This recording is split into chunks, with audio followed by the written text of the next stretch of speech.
right, well, welcome everybody. Good evening. Yeah, it's okay. You can clap. It's fine. So, we are very happy that you have chosen to take time out of your Thursday evening to join us today. Thank you. I know there's a lot that you could be doing, but you have chosen to be here, and we appreciate that. My name is Sherwin Williamson. For those of you who don't know me, I'm the director of the Louisiana Tech chapter of Ratio Christi.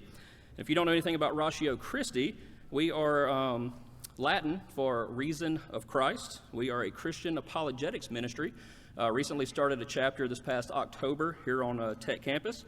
Ratio Christi has over 200 chapters in the United States and abroad, and we seek to bring thoughtful Christianity to the campus by offering a reasoned defense of the faith, by demonstrating the rationality of the Christian faith, and by providing a place where anyone can ask and discuss any question about the faith, all as we seek to change lives on campus today, and by so doing, change culture tomorrow.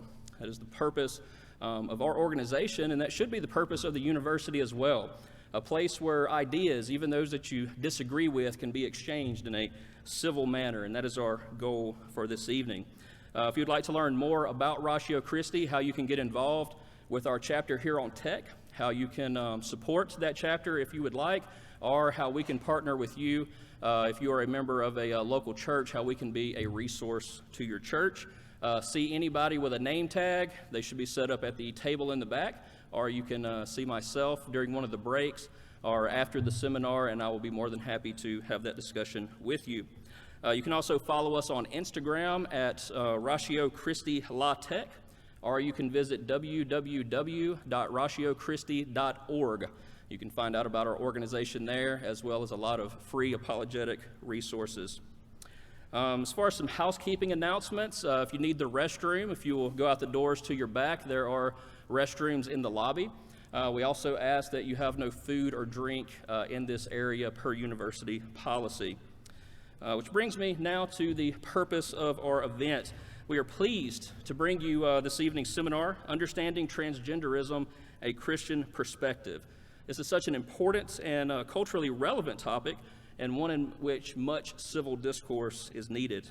So to that end, we ask that you be respectful of our speaker, we ask that you be respectful of those in attendance, and we ask that you be respectful of yourself and the university as well. Don't cause any interruptions, please. Keep noise to a minimum so that people can hear. There are some of you tonight that will hear things that you agree with, and there are some of you that will hear things that maybe you don't agree with. That's fine.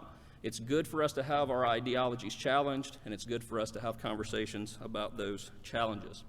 As far as the way the evening will take place, we will have 2 speaking sessions, each lasting approximately 40 to 45 minutes. Each session will be followed by a 10-minute break, and then we will finish with an approximate 30-minute Q&A. If you would like to submit questions for the Q&A, those must be submitted in advance.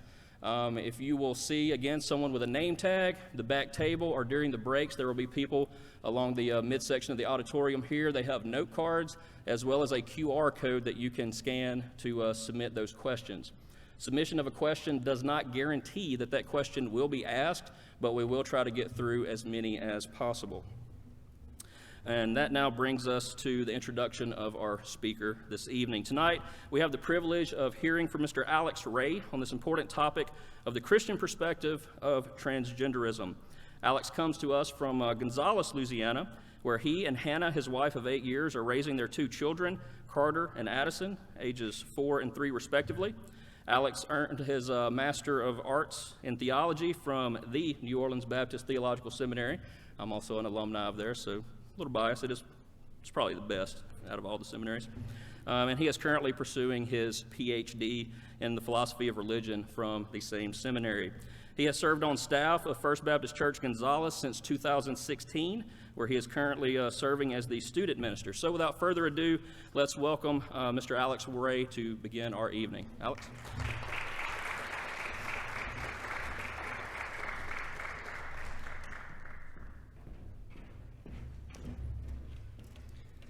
Good evening. It's a pleasure to be with you here this evening. We have quite a lot of material to cover. I'm thankful for Sherwin and for Nate for the invitation, for Ratio Christi for hosting this. What a wonderful organization, and what a wonderful event for us to be able to walk through and talk through a very important subject. And I'm hopeful that we will have a productive conversation tonight. And you'll have your outline with you, and you can follow along with us as we kind of walk through that. But as we walk through this conversation tonight, I want to be very clear what my intentions are. My intentions are not to shout. My intentions are not to whip out some placard that I have hiding behind stage and picket or anything like that. My intentions are to have a healthy and productive, and I hope a biblical conversation about a very important subject. To give you the framework for today, what we're going to be doing is the first session in our time right now is going to be more what I'm kind of calling in the air, looking at the philosophy, the ideology, the thought that goes behind the transgender movement. And then we'll take a break, as Sherwin mentioned, and then when we come back, I want to get more onto the ground and think about what does it look like, real life situation. What do you do when you have a coworker or a brother or a sister or a friend or so on and so forth that's walking through this? How do you engage in that? And so that'll be kind of our agenda for the evening. The first question I wanted to think about is what kind of posture ought we to take when discussing this? And I think, as usual, it's not bad to get the Sunday school answer here, which is Jesus. That when you think about who Jesus was often known as a man of compassion. We see that time and time and time again through Scripture. He was known as a man of compassion. And what's interesting about this word compassion here, it's not just mere, oh, I'm so sorry for you. It's so sad to be you. It's not the kind of compassion that Jesus is being described of here. The Greek word that's being used here for compassion, it literally means to be moved in the bowels. Quite a graphic image there. It is this real hurt and attachment going on there. It's more than just mere lip service. That when Jesus has compassion, it's not just oh, so sorry, and he keeps walking. That he truly has attached himself to the person that he has compassion to. And I think that's the same kind of thing that you and I ought to have as well as we have this kind of conversation. This conversation goes far beyond gender. This conversation goes far beyond sexuality. This conversation, it really goes to what does it mean to be made in the image of God? That's a really important statement. What does it mean to be made in the image of God?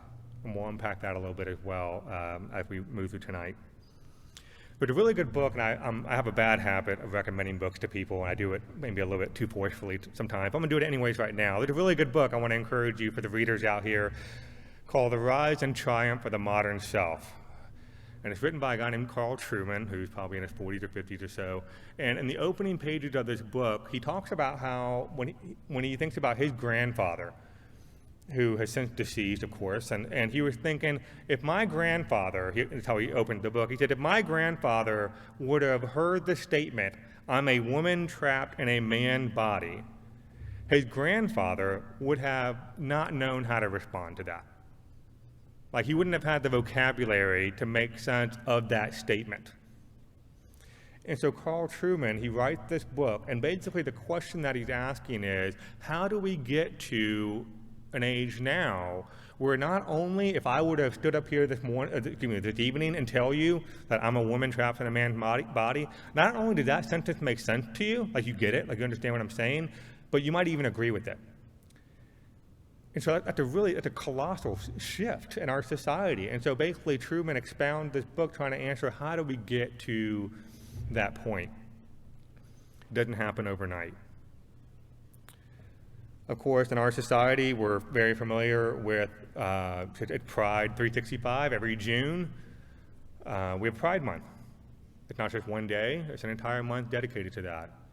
And not only just an entire month, it's also, we see Pride 365. We see it every time you go on Disney. You see any number of places. We see it in sports. We see it in entertainment. It is just everywhere in our face. President Joe Biden has no pun intended, prided himself on having the most, what he would call, diverse cabinet and diverse appointees in American history. There was an article written, I think it was USA Today or Newsweek, and one of those talked about how of the 1,500 or so appointees that he has selected, over 10%, and about 12 or so percent, are in the LGBTQ movement, so it's around 200 or so or something people. Now, it's easy to look at President Joe Biden and say it's all your fault. But let's play a game. I like games. We have 4 presidents here. The younger, I think even the college freshmen in here will recognize all these faces. You have former President George W. Bush, who was president in the early 2000s. We have former President Barack Obama. We have former President Donald Trump. And we have current President Joe Biden, possibly going to be reelected Joe Biden. Now, I want you to think in your mind, which of these presidents was the first president to run on a platform saying, I agree with same-sex marriage? Let me say that again. One of these men was the first president to run on a platform saying that they agreed. They didn't change their mind later. They ran on a platform saying, I agree with the redefinition of marriage. We have George Bush, who was a Republican. We have Barack Obama, who was a Democrat. We have Donald Trump, who was a Republican. And we have, of course, President Joe Biden, who is very much a Democrat. If you think it is George Bush, you would be incorrect. That's an easy one. If you think it was Barack Obama, you would be incorrect. If you think it was Joe Biden, you would also be incorrect. The first president to run on a platform fully endorsing the redefinition of marriage as a one-man and one-woman union for life was former President Donald Trump. This is not a Joe Biden issue. This is not a Democratic problem. This predates Joe Biden. This predates Donald Trump. I'm not even just blaming him. I'm just saying that President Joe Biden is not the boogeyman here. He's not the one that we're going to blame on this. This has been This has been something that's been going on for years and years and years and years, if not literally decades.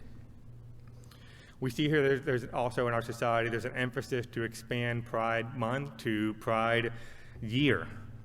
And so there's someone I want to introduce you to if you don't know who this is. I'm going to show you a little video. This is Admiral Rachel Levine. Admiral Rachel Levine was appointed by President Joe Biden as the Assistant Secretary of Health. And for our purposes tonight, that's just a very important position.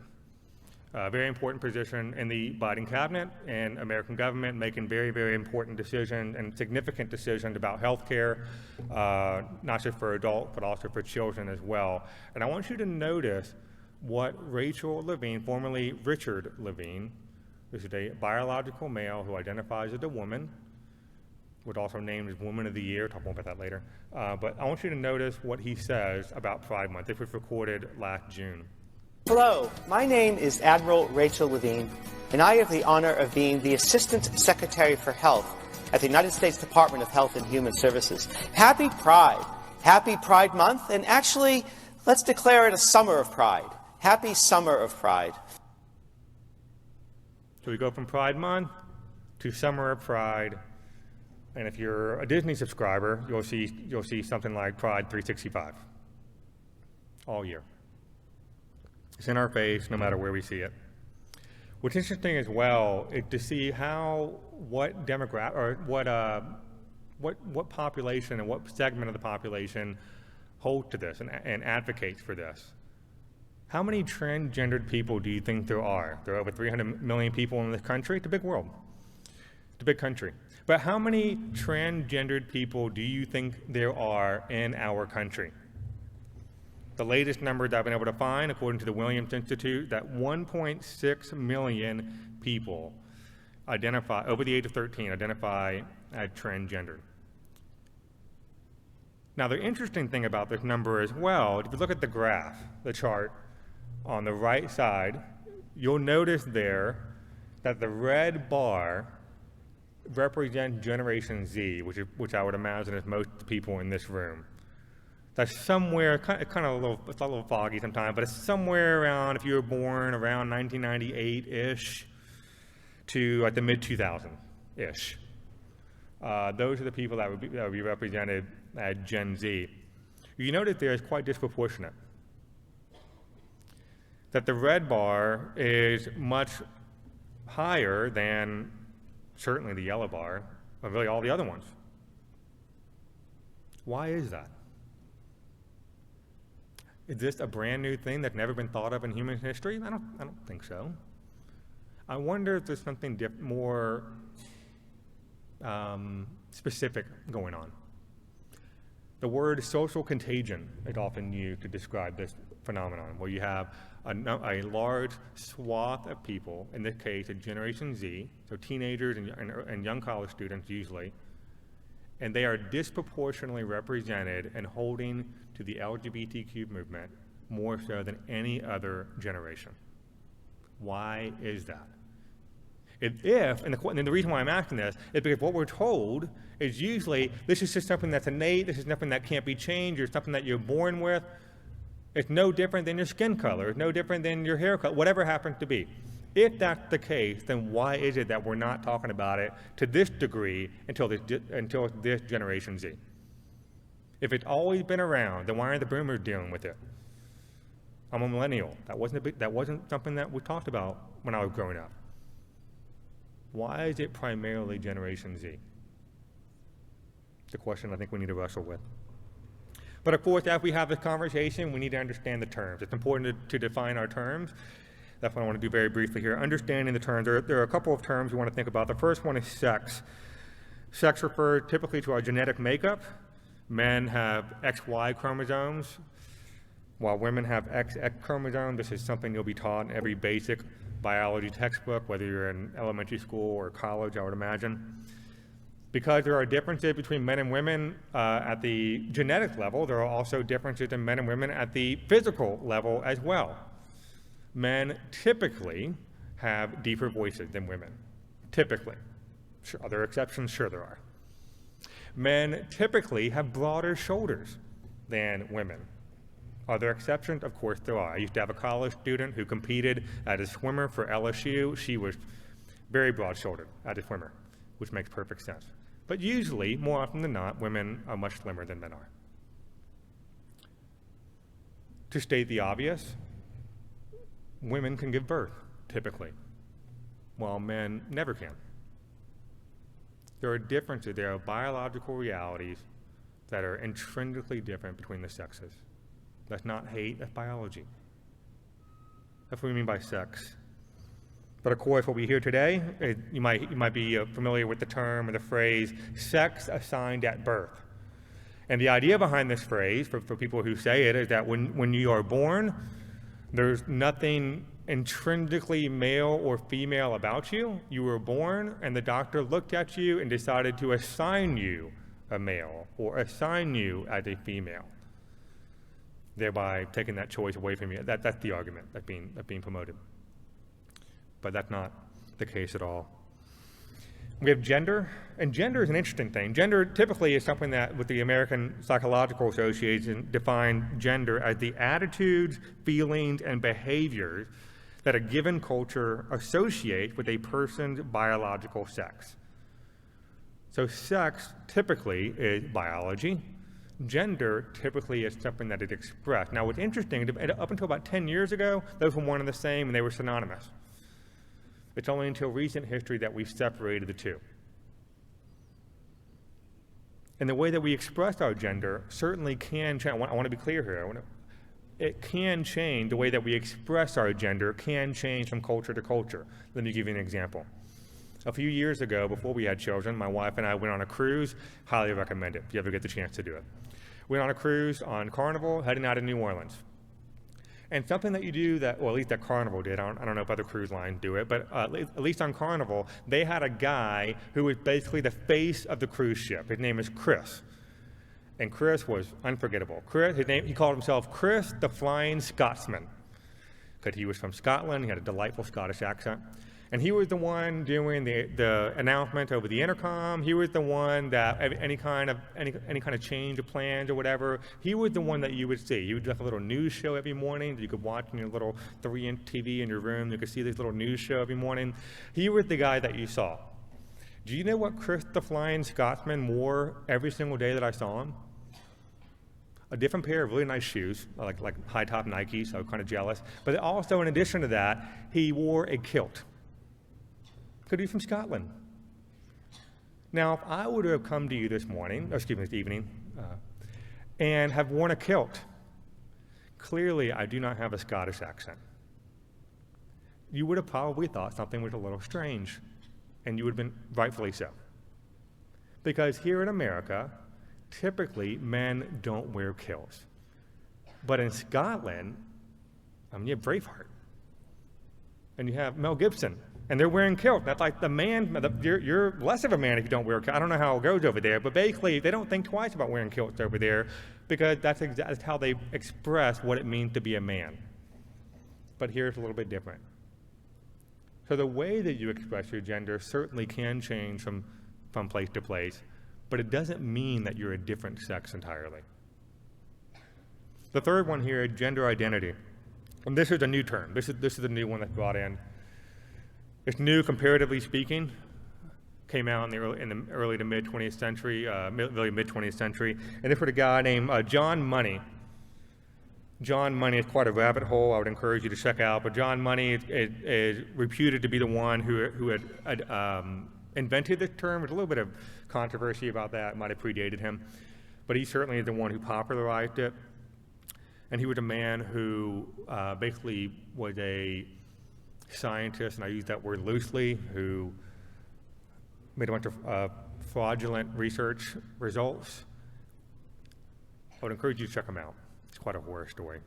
But he's very influential, and a lot of his teachings, a lot of his quote-unquote findings, very much spearheaded a lot of what we see today. A lot of stuff that we see today very much begins, in some respect, to what John Money promoted. But this idea of gender identity, this thing is that you don't have an innate sex or an innate gender. Your gender identity is exactly what it says. You identify as a gender in this movement, in this ideology. And because you identify as that gender, that means you are that gender. You are that gender according to that. But again, this isn't intrinsically new.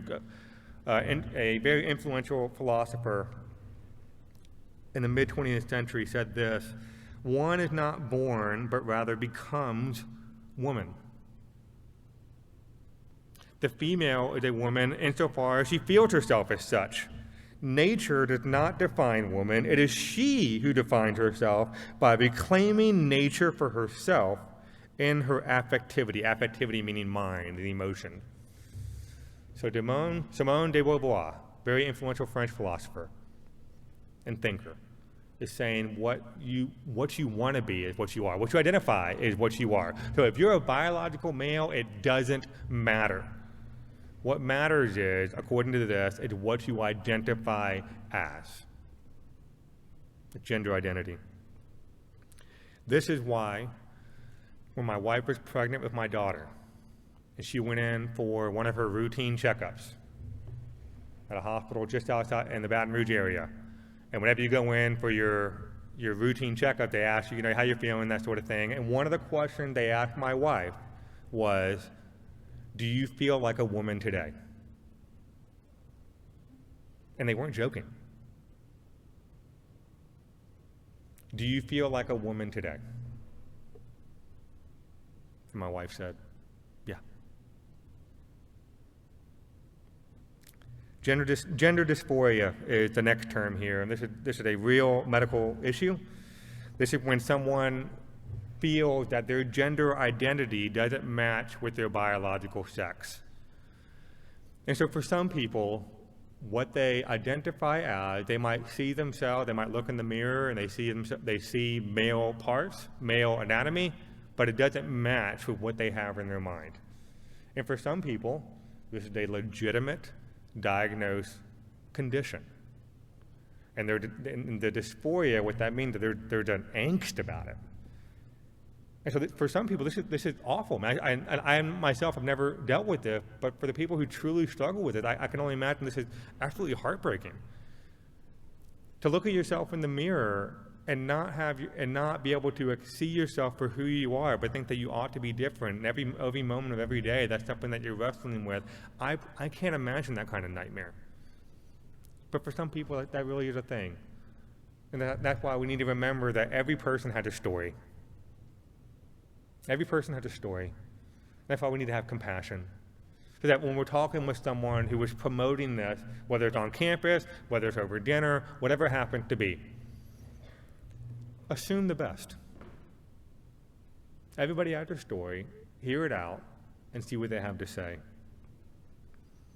This is a genuine experience. They feel that their body is lying to them. And so because they feel that their body is lying to them, sometimes they feel that medical intervention is necessary. So they'll do something that's called top surgery. If they're a female, they'll do what's called top surgery, which is basically a mastectomy, where you remove healthy breasts. Sometimes they'll do what's called a bottom surgery, and let your imagination go there.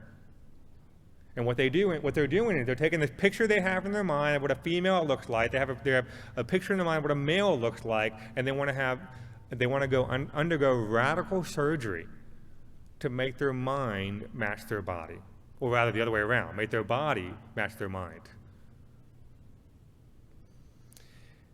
Then we have the last one, transgender, which is just an umbrella term for the state of someone who's identifying as a different gender than what they truly are, doesn't match their biological sex. And then, of course, within that, there's subcategories of this. So within transgender, you have cisgender, which is someone, this is how it's defined in the movement. A cisgender person would be someone whose biological identity or biological sex actually does line up with what they think.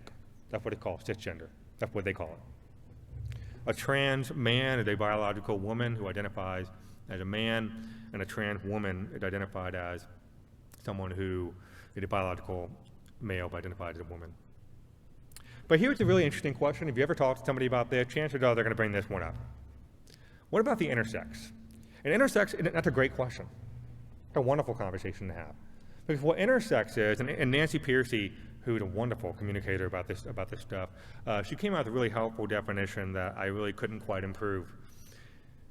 Nancy Pearcey shared how intersex is where a very small percentage of people are born with genitals that are ambiguous or not fully formed due to genetic and hormonal abnormalities. As a result, doctors may not be sure what the newborn's sex is. The standard treatment was to, quote, assign a sex and administer hormones and plastic surgery to bring the child in line with gender expectation. This was a very small minority. But the main point behind this is, number one, it doesn't, because the existence of intersex, it does exist, but it doesn't support the idea that there's this entirely separate, that non-binary actually exists. It doesn't give any kind of support for that. But ultimately, and I think this is well said, Andrew Walker said it this way, intersex is a physical condition, which it very much is, whereas transgender is a psychological condition. Intersex is a physical condition, while transgender is a psychological condition. Now, what does LGBTQ, we'll add the IA, plus stand for? Can you say all the letters in your mind right now? You'll notice the plus is there for a reason. The plus is there because there really is no ending point. Here's one way to define this. By the way, the answer to that would be lesbian, gay, bisexual, transgender, queer/questioning, intersex, and asexual. Is the A. Asexual means that you don't have any attraction to anybody at all. But here's some more. That it's expanded here. We have ally up top. Ally is someone who supports the movement, but doesn't necessarily identify the member inside of it, which, by the way, is a really clever marketing move. Because to be classified as an ally, you don't have to be transgendered yourself. You should need to be an advocate of it. You need to be in support of it. and then you can be part of the movement. That's one of the A's in the plus. We have pansexual, with sexual attraction for all genders. So Demi Lovato, very influential entertainer, is someone who came out over the last couple of years, said that she was pansexual, because that's something that we need to announce. Androgynous is someone that has both male and female traits. Genderqueer, two-spirit. Two-spirit is another interesting one. It means that it's typically used by Native Americans to describe a third gender. And what I find interesting about this one is that we live in a very secular age and a very post-Christian age that very much rejects the idea of any kind of supernatural world at all. That's so backward. You believe in spirits and you believe in angels? How could you possibly do that in the 21st century? So we live in an age that very much rejects any kind of spiritual world, but we do believe in two-spirit. We do believe in two spirits. Demisexual describes someone that requires an emotional bond to form a sexual attraction. Let me say that again. What is now included in the plus is demisexual. Demisexual is someone that requires an emotional bond to form a sexual attraction. You know what that used to be called? Dating. Dating, that's exactly what it was called. You dated somebody, you became attracted to them, and then you proposed to them and you got married. But we put a new label on it. Polyamorous, someone who has multiple relationships at the same time, so on and so forth. But here's what's interesting as well on the very bottom of it, if you can read it. At the very bottom of it, it says that new term can be added at any time, because the plus doesn't have an endpoint. So here's what we covered. We have transgender, so really everything covered in this. Transgender is someone who we identify as, something we identify as. We have intersex, which is biology. We have pansexual, something I'm attracted about. So identity, biology, attraction. We have ally, someone who's just supportive. We're covering all the bases. And so here's what's interesting. In the journey to reject any idea of a binary, a new binary had been constructed. One camp is the LGBTQ+, one camp is everything else. You're either in or you're out. It's a rejection of one binary in favor of another one. So how are we to understand this? I think one way we can understand this is to say that there are two moves being made here. There are two moves being made here. That the first move is that there's a rejection of one thing, and the second move is that there's an acceptance of something else. The rejection of objective truth is the first thing. And really here is just one word for this, is postmodernism. Postmodernism is just really the air that we breathe. My first time on campus, but I suspect that this is very much the air that is breathed here, if it's like any other college campus. That postmodernism is the rejection of the idea there's any kind of objective truth that exists. And so maybe you've heard it this way in your exchanges and your conversations. Maybe you hear something like, you live your truth and I'll live my truth. Or maybe it's something like, that's true for you, but what's true for you is true for you, what's true for me is true for me. Something along that line. That's postmodernism. That's the idea that the rejection of any kind of objective truth about the world, what matters is what you think in your mind. And your opinion is just as the same and just as valid and just as correct as any other opinion.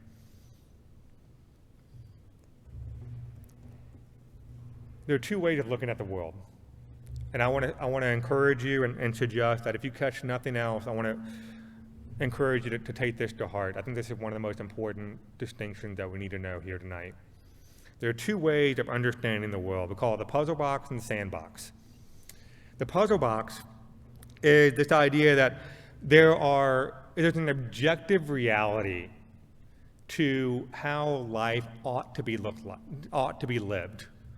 So if you were to do a jigsaw puzzle, maybe you take all the pieces out, you hope all the pieces are all there, you put them on your table, you mix them up, and if you're like me and you want a shortcut, I'll put the box up there I don't think it's cheating, it's just part of putting the puzzle together, right? So you have the reference picture, and it tells you what the puzzle's supposed to look like.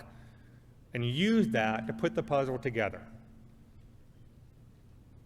That mimesis, the word that's used there, what it means, that there's an objective reality to what the world ought to be like, how we ought to live. There's a given structure, a teleology might be a word you might use there. There's a given nature to the order of things.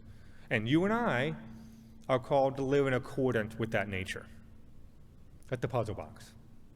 The other way to look at that is the sandbox. And the word that's used here is poiesis, and it's actually the same Greek word as poetry. And what is poetry? Poetry, you're creating something.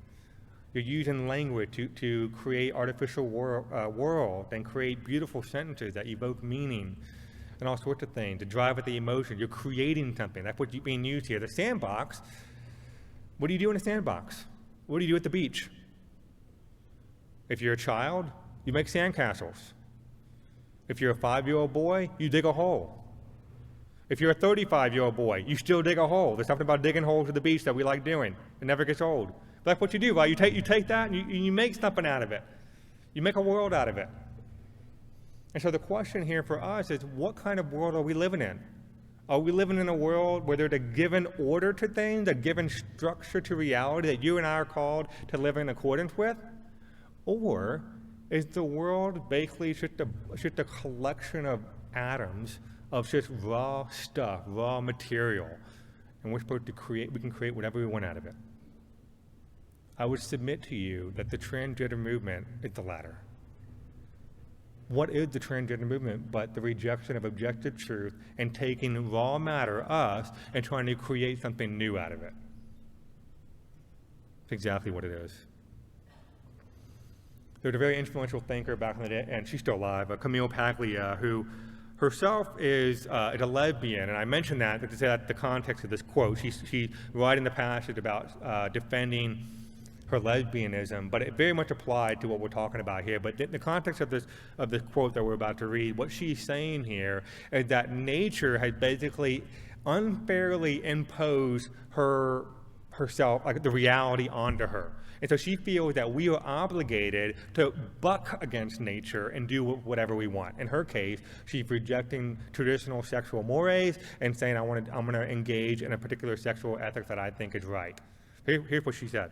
We not only have the right, but the obligation, that's an interesting word there, to defy nature's tyranny. The highest human identity consists precisely in such assertion of freedom against material limitation. Fate, not God, has given us this flesh.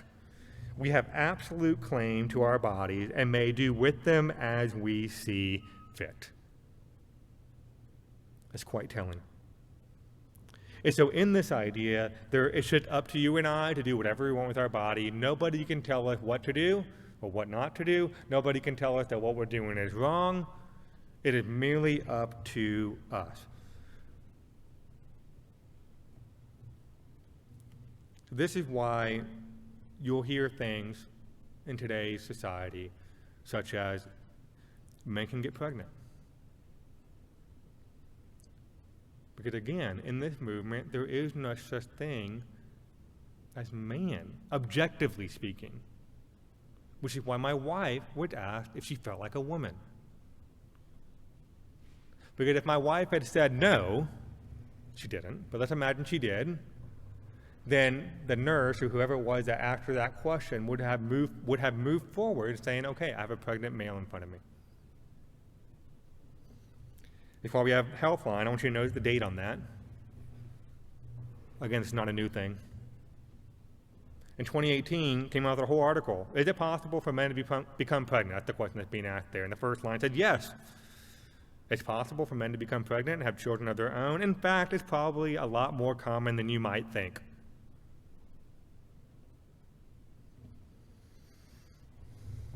So here's my question whenever I'm having these conversations with people. I think conversations are important. And I think we should ask questions. Again, we're not looking to bash anybody. We're not looking to smack anybody over the head. We want to have conversations. Good faith, well-intentioned conversation. And one of the questions that I look to bring up whenever I'm given the opportunity is, okay, let's imagine you're right. Let's imagine is completely legitimate and completely sound. Let's grant that for the sake of argument, okay? Does the modifier trans, talk about transgender, can I use that trans for anything else? So for example, can I say that I'm transracial or trans age? And if not, why not? Can I identify as a black man right now? I'm half Jewish. I couldn't be further away from that. But could I do it? Why not? I'm 35 years old. Could I identify as a 15-year-old? Or a 5-year-old for that matter? And be my son's classmate next year? Why not? There are examples of this. A couple years ago, Rachel Dolezal came out around the same time as Caitlyn Jenner, actually, in 2018, 2019 or so. And Rachel Dolezal was a black rights activist. She was not only was she involved with the NAACP, she was a chapter president of the NAACP, or excuse me, a branch president of the NAACP. She wasn't just an activist, she was very, very involved. And it came out later that not only was she not African American, she was very, very Caucasian. This is her.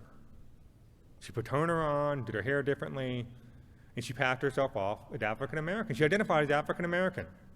She was the branch president of the NAACP.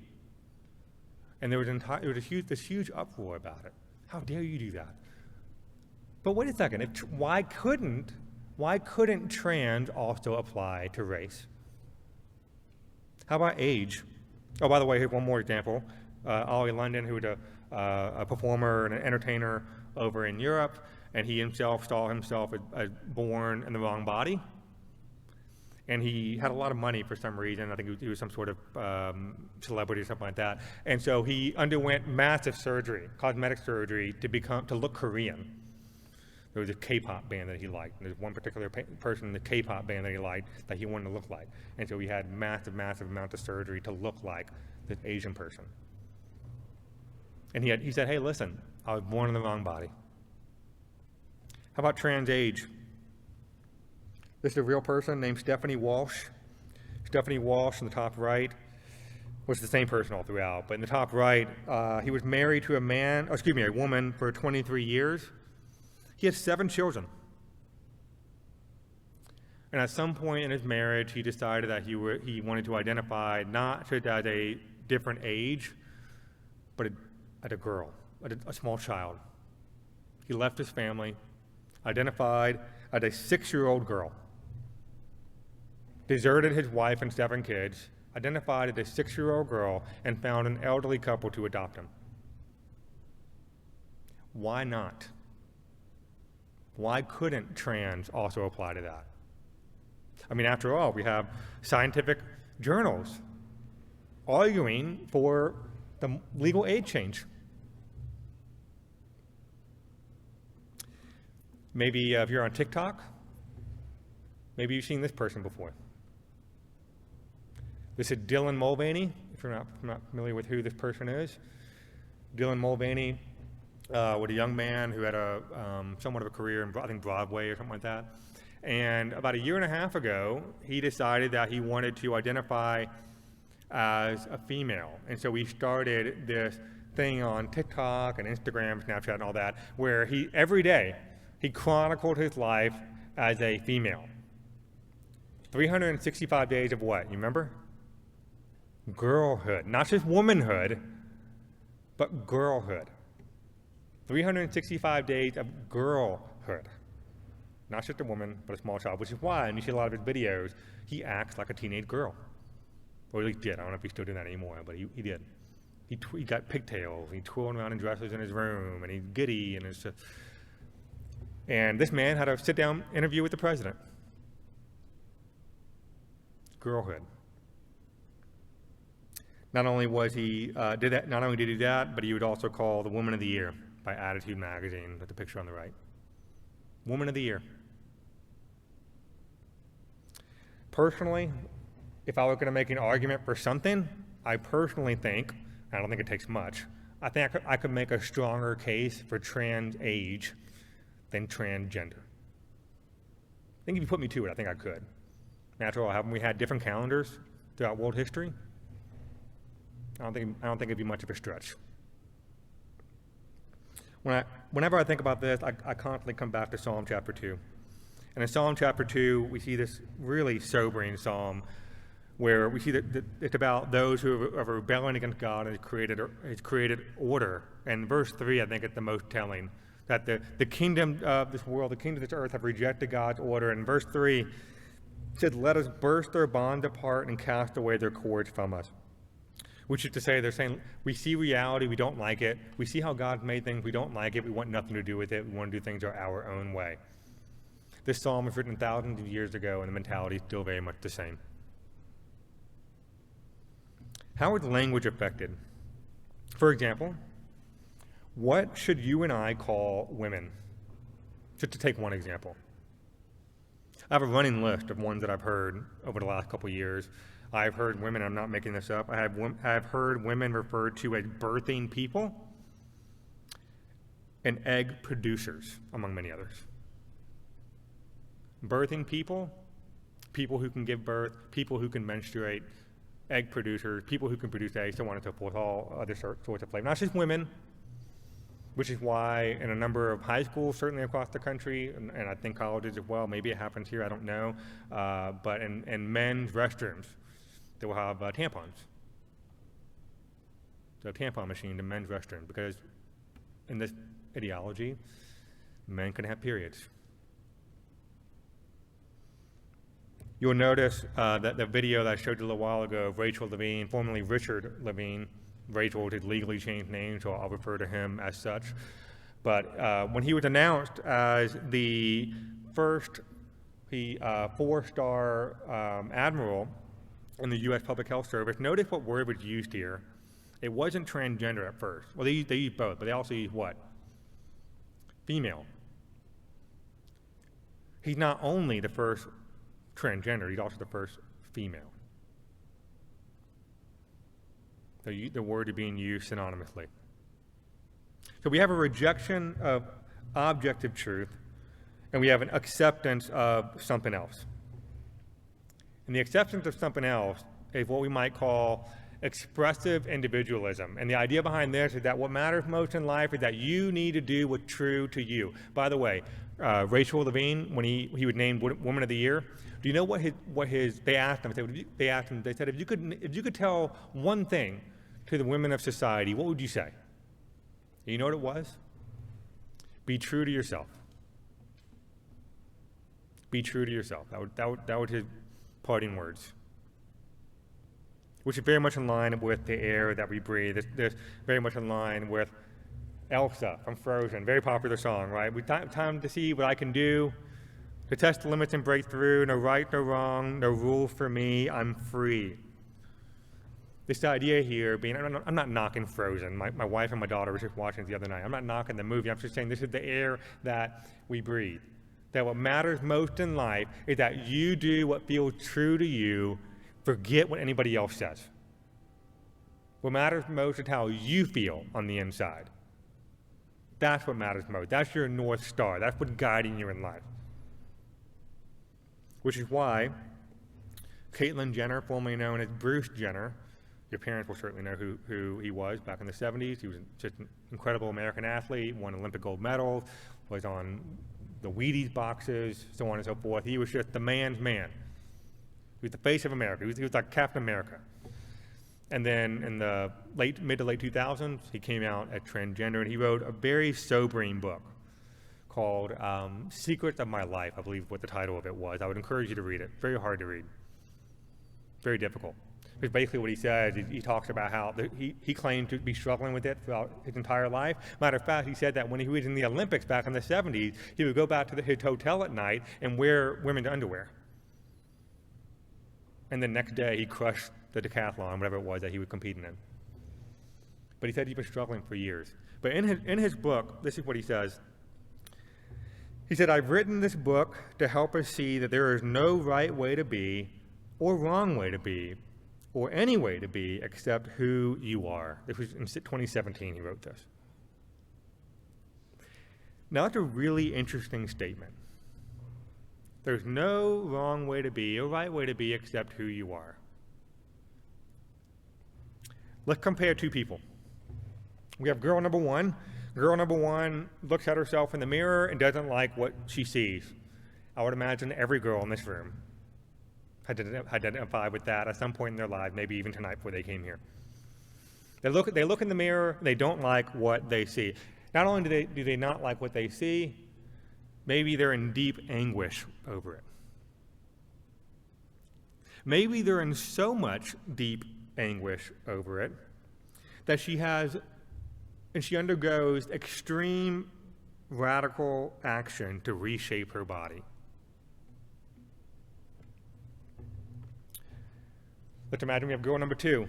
Girl number two also looks in the mirror, doesn't like what she sees. She doesn't like what she sees so much that each day she has the angst and the despair over her, where she gets increasingly more depressed and anxious and perhaps even suicidal, because what she sees in the mirror is not what matches in her mind. And so she also undergoes radical action to make her body fit her mind. This girl is not transgender, but bulimic.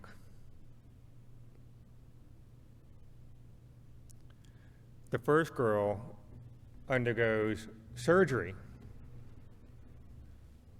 and amputates what are otherwise completely perfect and healthy breasts and chops them off to make them fit what she thinks what a boy looks like. The second girl is bulimic, and so instead of undergoing surgery, she just sticks her finger in her throat every time she eats a meal. What's the difference? What's the difference? There's really no right or wrong way to be who you are, really? What about the children? We see again this movement just propagandized to children at this point. We see it everywhere. Disney, ESPN, Cartoon Network, parents in the room. Do you know what your children are watching?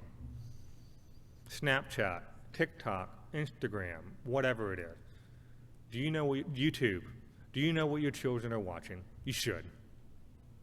You're paying their cell phone bill, and you're their parent. Forget the cell phone. You're their parent. You ought to know.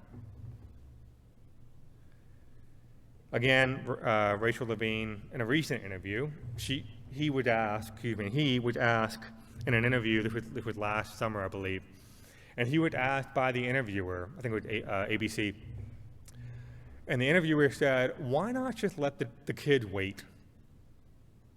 Perfectly reasonable question. Why not let the kids wait? Wait till they get to 18, and then if they want to have surgery or do hormone pill, whatever, then let them do that. A perfectly reasonable question. And Levine said, puberty is hard, but what if you're going through the wrong puberty? What if inside you feel that you are female, but now you're going through a male puberty?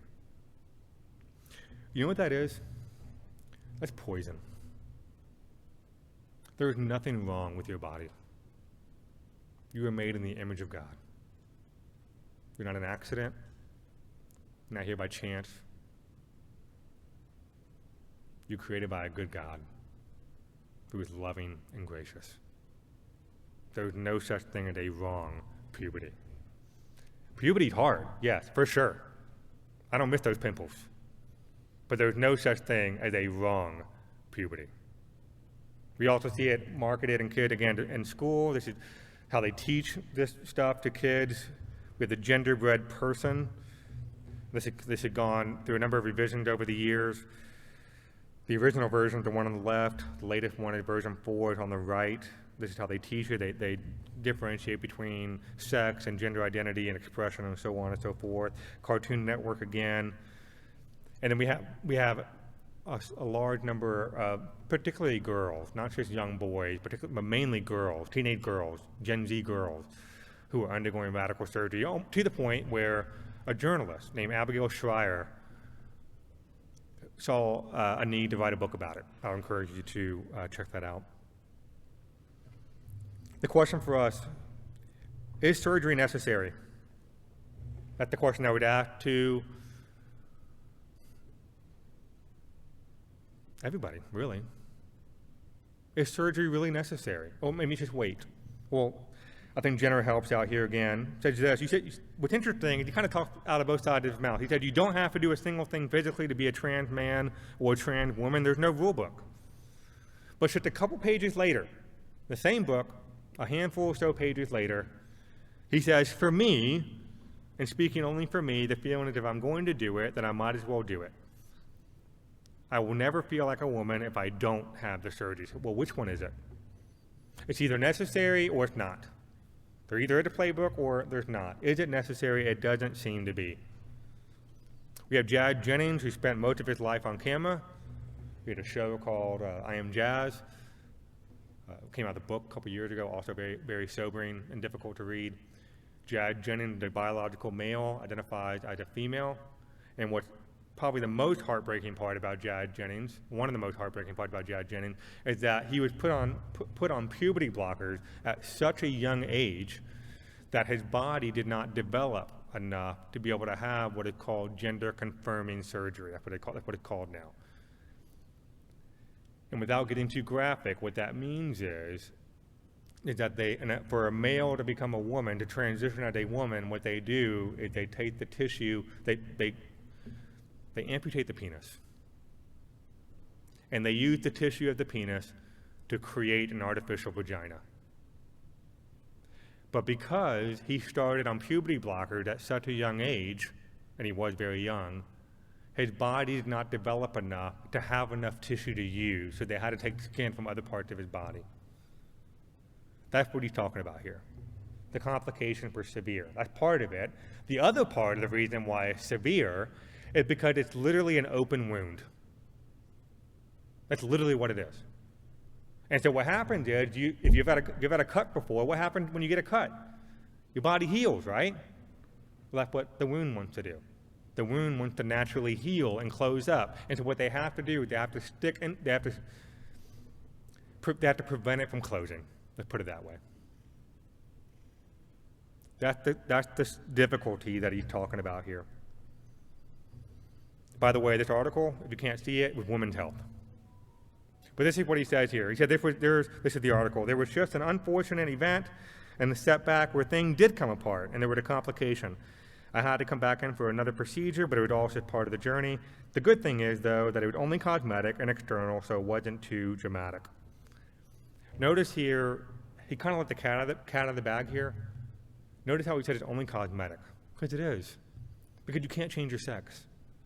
No matter what surgery you do, you cannot change your sex.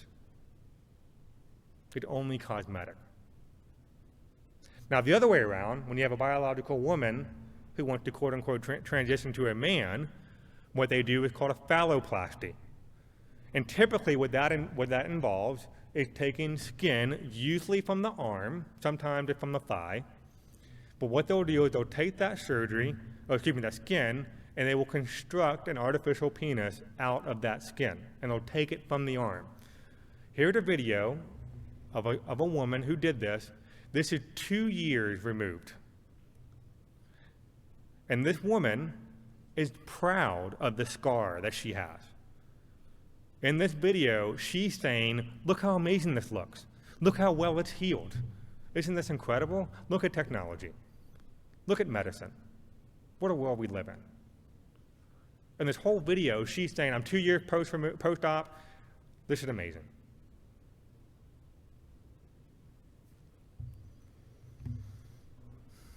Is surgery even necessary?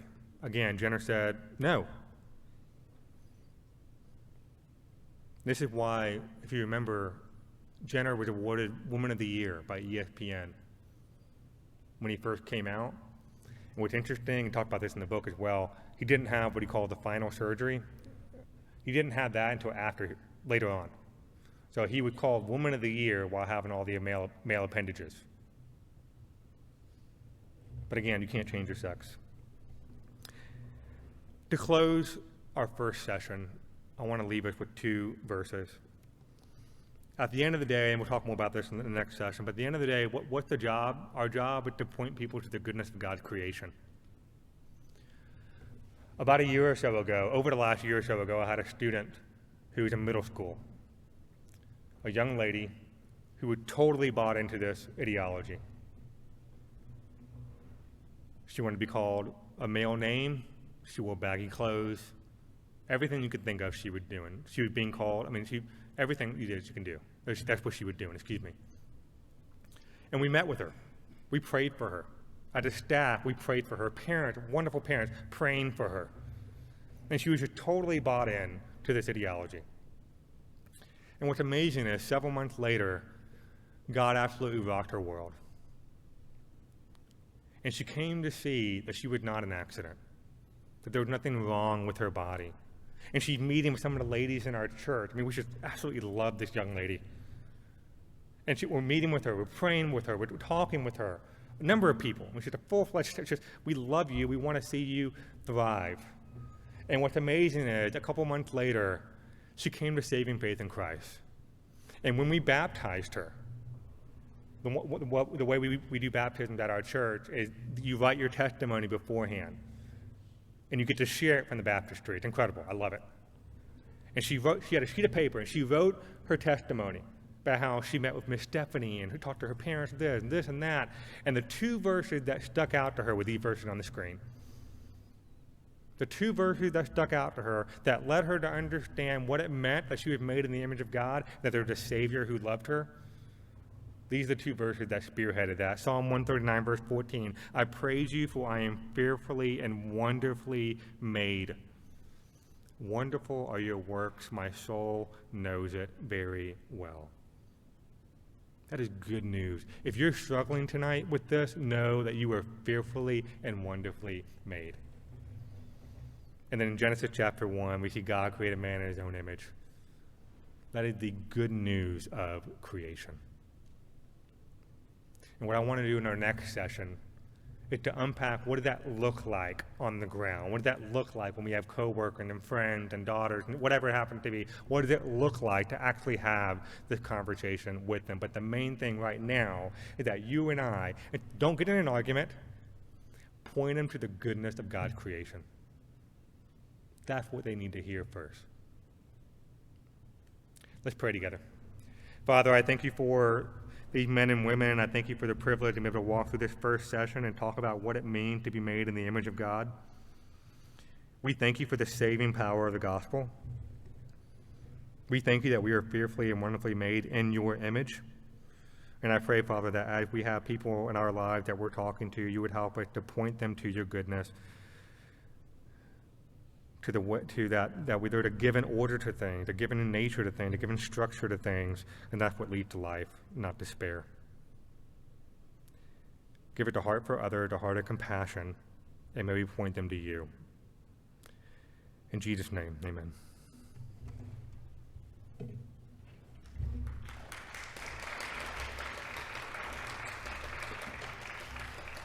All right, that concludes session 1. I have 6:37. Let's take about a 13-minute or so break. We will convene back at 6:50 for the beginning of session 2.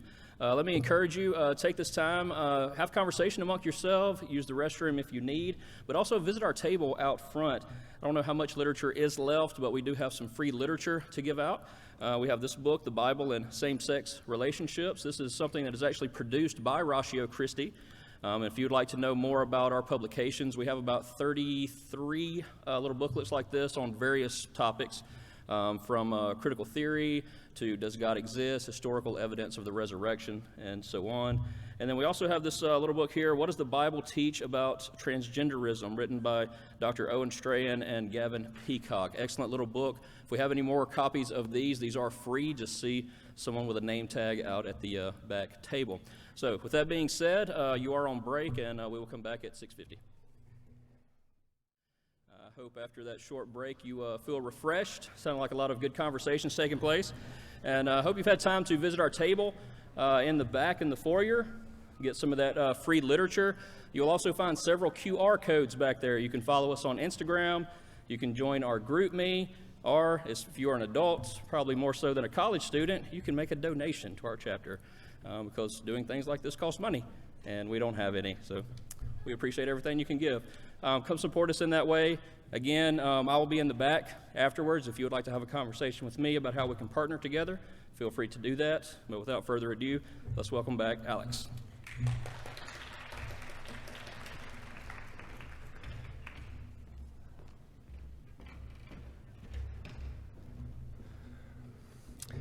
Okay.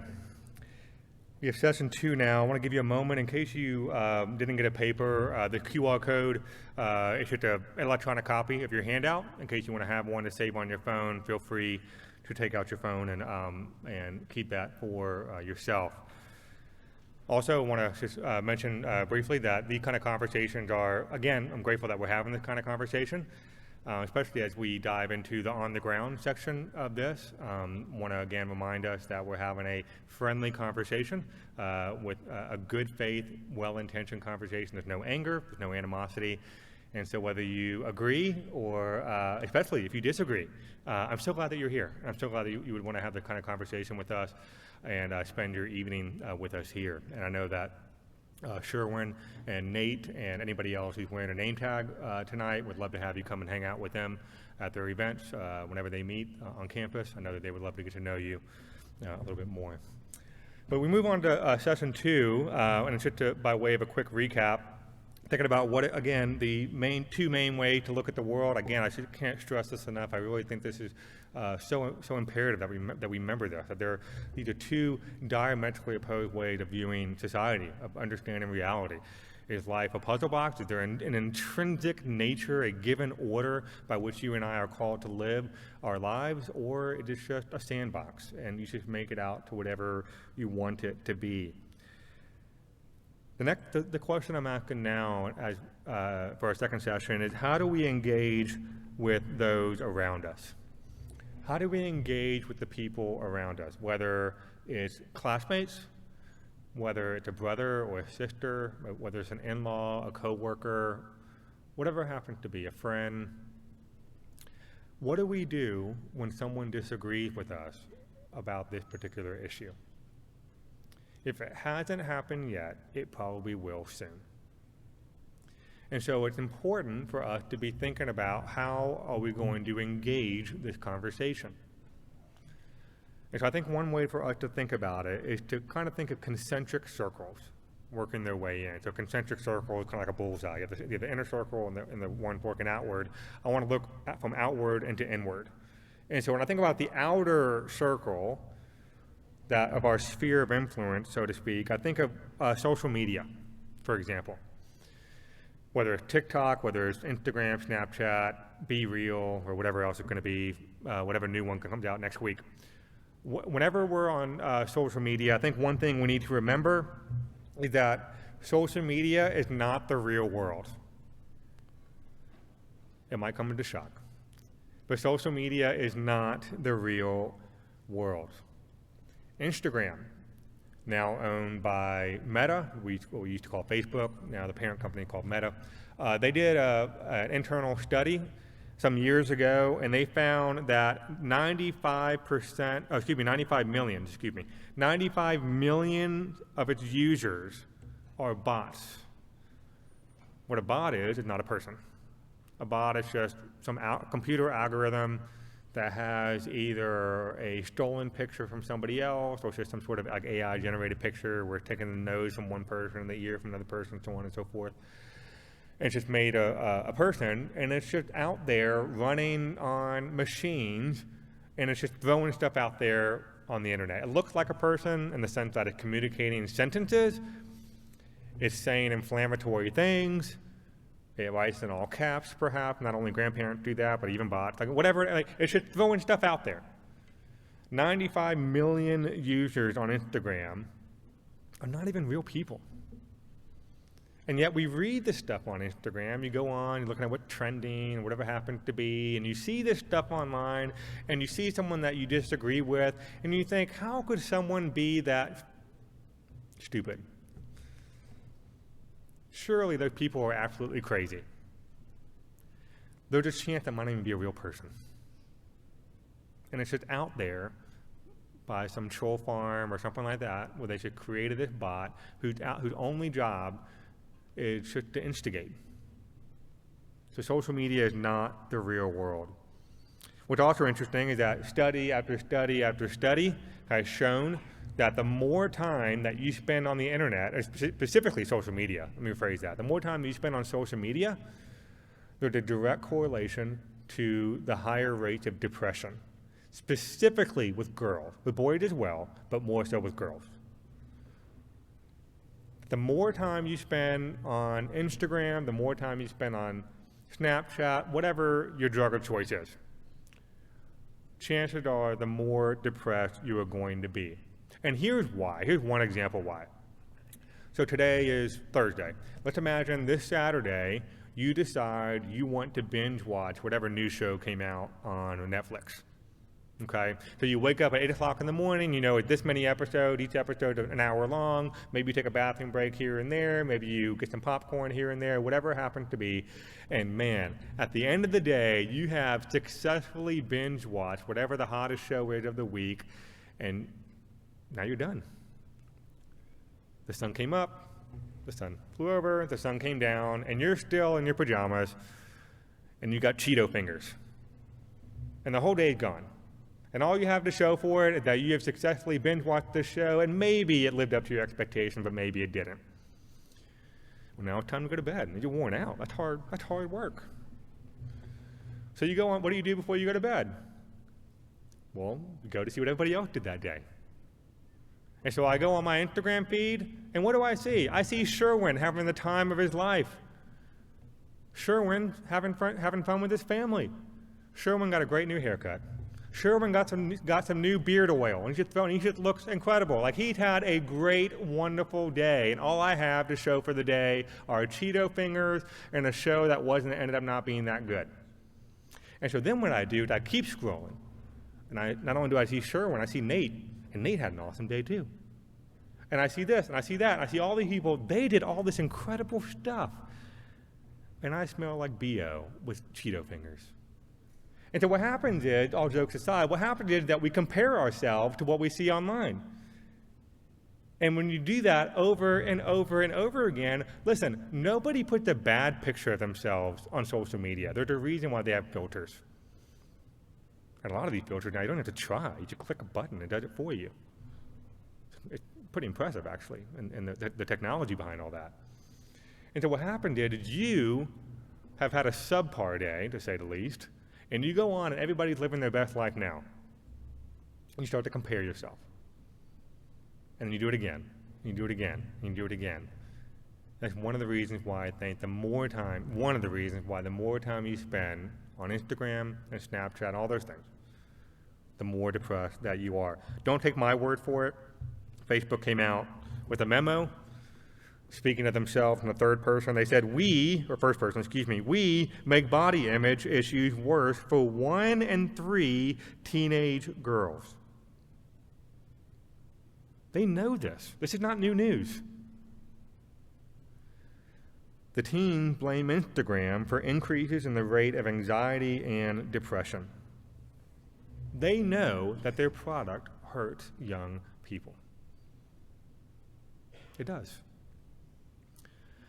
If you're my age, I'm 35, maybe you're a little bit older, you might remember the days of Napster. And if you don't know what Napster was this wonderful place on the internet where you could steal music. And I'm using the word wonderful there very sarcastically. It's obviously a very bad thing to do. But Napster was this website in the early days of the internet. And what you would do on there, you would take the 50 Cent song, whatever song that was that you were listening to, or Limp Bizkit, whatever it was back in those days, and you would spend 10 minutes downloading one song if you had a good internet connection. That was a rough life back then. And you would download the songs, and then you burn a CD. That's another thing we don't do anymore. You burn a CD and listen to it in your car on the way to school and whatever. The guy that created that was a guy named Sean Parker. Sean Parker, I think, got some in legal trouble, of course, because of Napster. But later he came back, and he ended up being one of the early leaders in Facebook. And he was one of the guys who helped create Facebook. Here's what he said when he was he was the first president, in fact, of Facebook. Here's what he said about Facebook. The thought process that went into building these applications, Facebook being the first of them, was all about how do we consume as much of your time and conscious attention as possible.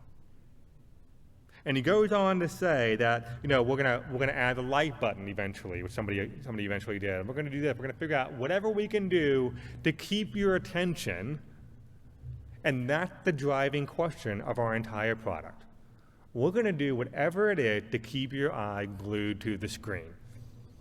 First it was Facebook, then it was Instagram, which started with like a couple of people, like a couple of friends, like 5 people in an apartment or something like that somewhere. Then there was Snapchat, and I might be getting the timeline mixed up, but and we have Be Real, all these other ones mixed up, introduced now. And the primary question is, how do we keep your attention? Social media paints a very distorted picture of the world, and what social media tends to do, because the engine is built this way, the algorithms are built this way, what it does is it emphasizes the extremes, the fringe, on both sides of the aisle, whatever aisle and whatever issue you want to think about. It puts the microphone, it puts the spotlight on the extremes, of which there are numerically very few people. But it mutes, you don't read about the majority of the people in the country. You only see the fringe, and because you only see the fringe, you then assume that everybody else thinks like that. Everybody who disagrees with you thinks like that, and that's just not the case. The majority of the people that you will encounter are not the fringe. But you don't see that represented in social media. That's the outer circle. The middle circle is our community. Community. And I mentioned in the last session about John Money. And John Money was an incredibly influential person in the mid-20th century. He had fraudulent research, led to a lot of activism, a lot of stuff that we see today. Talked about gender being a social construct, that there's nothing intrinsically male or female, that he actually argued that you could take a biological male and raise him into female, and that he would act like a girl. I would encourage you to check this out. His name is David Reimer. A horrific, tragic story about these twin boys. Reimer, the last name there. But now what we're also seeing in this, when we talk about community, we're also seeing that more and more people are realizing that this is wrong. It may not make mainstream news. Well, I'll give you an example of that in a moment, though, the exception of that. But one example of this was a guy named Paul McHugh, and Paul McHugh was one of the head doctors at Johns Hopkins. Not only was he the head doctor, he was the head of psychiatry at Johns Hopkins, which is one of the leading medical organizations in the country. And at first, he was on board. At first, he said, yes, if somebody wants to transition, we need to fully support it. We need to fully affirm it. Interesting how that word's used, by the way. But we need to fully go forward with it. But then what he found is that it doesn't help. That we undergo this radical surgery and people are still unhappy. They think they're going to be happy when they undergo this radical surgery, but it doesn't do it. And so later he actually reversed his course completely. And this is what he said. He said, transgendered men, this is back in 2015, by the way, almost 10 years ago. Transgendered men do not become women, nor do transgendered women become men. All, including Bruce Jenner, become feminized men or masculinized women, counterfeits or impersonators of the sex with which they identify. He's one of the leading doctors in the country. He saw example and case study after case study after case study, and it didn't work. And people keep thinking, you know what, I'll be different. I'll be different. And it doesn't work. The Tavistock Clinic was in London, closed down a few years ago, in 2022, I believe. And the Tavistock Clinic was basically like the crown jewel of the medical society and saying that this is where everybody can go. It treated thousands of people, thousands of young people, teenagers, perhaps even younger than that, and undergoing radical surgery to quote-unquote transition. And this was the crown jewel, saying, listen, they're doing it, you need to go do it. Everybody else be like Tavistock. You know what happened to Tavistock? It closed down. The leading place closed down because it doesn't work. And then it also came out that there was some negligence in the worst degree, and a number of other things that happened as well. It closed down. It doesn't work. Mainstream media over the last 5, 6, 7 years, New York Times, Washington Post, NPR even, in a number of respects, all these other publications have been pushing this agenda, profile after profile after profile, arguing in favor of transition. And now what's interesting is just 2 weeks ago, February 2nd, just 2 weeks ago, they ran this incredible op-ed I don't think they've ever would have even dreamed of doing a year ago. Just 2 weeks ago they came out with this. As kids, they thought they were trans, they no longer do. And what they're finding, they interview a number of people in this article, and what they found is all these people who said they wanted to undergo surgery because that was going to make them happy, they found that wasn't the case. It didn't do what they thought they were going to do. To give you an example, one girl was bullied while she was growing up. She was also sexually abused. This is highlighted in the article. She was sexually abused, and so she said no one asked her why she was depressed or why she had dysphoria. Nobody asked her that. All they said was, you need to transition and it'll automatically solve your problems. That's the silver bullet. The article also talks about how doctors are taught and they're instructed and trained to quote-unquote unquestioning affirmative approach. That your given answer, your first answer is, yes, you need to transition. Or have you thought about transitioning? Or you ought to transition. Not seeking to find out any underlying causes at all. That's the silver bullet, transition. But think about this. If your friend told you tonight when you leave and you're on the way home, maybe you get a bite to eat, and your friend told you, hey, last night I saw my dead grandfather eating my leftovers in the fridge. And I had a whole argument with him. I said, Grandpa, what are you doing? Are you going to tell your friend, oh yeah, absolutely, I affirm you in that? No, we're going to say, no, buddy, your grandfather's dead. He wasn't in your fridge. That's not reality. This idea of unquestioning affirmation, it doesn't work. It can't work. Doctors, again, highlighting in the article, doctors would tell the parent of the kid that, listen, parent, if you don't allow your child to undergo surgery, they will be more likely to kill themselves. I couldn't imagine the weight on my shoulders if a doctor told me that. Of a parent of 2 beautiful children. I'd be terrified. But that's what these doctors are doing. Doctors are going to these terrified parents, and they're saying, if you don't allow your children to amputate perfectly healthy organs or take hormone blockers, which are chemicals, then they're probably going to kill themselves. That is a terrible thing to say, with no research to back that up. What about detransitioners? Detransitioners is the term for someone who, like it says in the name, they had quote-unquote transitioned, they realized this was not the right way, and so they detransitioned. So yeah, for example, let's say you had a girl who quote-unquote transitioned to a boy. Whether they had surgery or not, it's irrelevant, but they decided not to do that anymore. They're called detransition. Now what's interesting is, even in this day and age, and given how recent this contagion is, there's already a D-Trans Awareness Day. You know when it is? It's coming up. It's March 12th. Put it on your calendar. March 12th is National D-Trans Awareness Day. There's already such a large amount of detransitioners that we have a day to celebrate it and a day to recognize it. There's something significant about that. Numerous people talk about being put on hormones after only 3 or 4 visits with a therapist, that many later have drastic surgery and they go on to regret it so much because it's not reversible. You can't undo a phalloplasty. Our body doesn't work that way.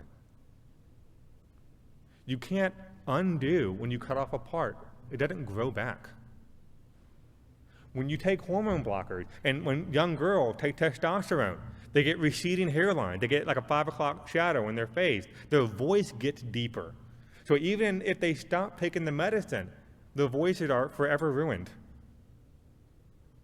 They look like a middle-aged balding man with a receding hairline. It's awful. The effects don't go away. You can't just turn it off.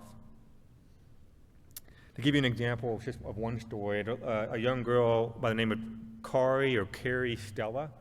She was 17 years old, and she transitioned at 17 years old. She detransitioned at 22. What's interesting about her, she said that afterwards, she's talking about it afterward, she said that during her transition, she was 100% affirmed. Nobody said not to do it. Everybody said, go for it. We support you in that. No negative feedback, but what's interesting about her, sadly interesting about her, she said that even though she was fully affirmed, no roadblocks whatsoever, it never gave her the peace that she thought she was going to get. Here's what she said. When I was on testosterone, I wanted to change my name. Once I changed my name, I wanted a mastectomy. Once I had a mastectomy, I wanted a hysterectomy, bottom surgery, and so on and so forth. I could keep going and changing my body in search of this finishing point, but I don't think I would have ever arrived. Transition didn't make my dysphoria better, it just kind of kept moving the goalposts, so I felt like I was making progress. But I never got any closer to where I wanted to be or where I thought that I wanted to be.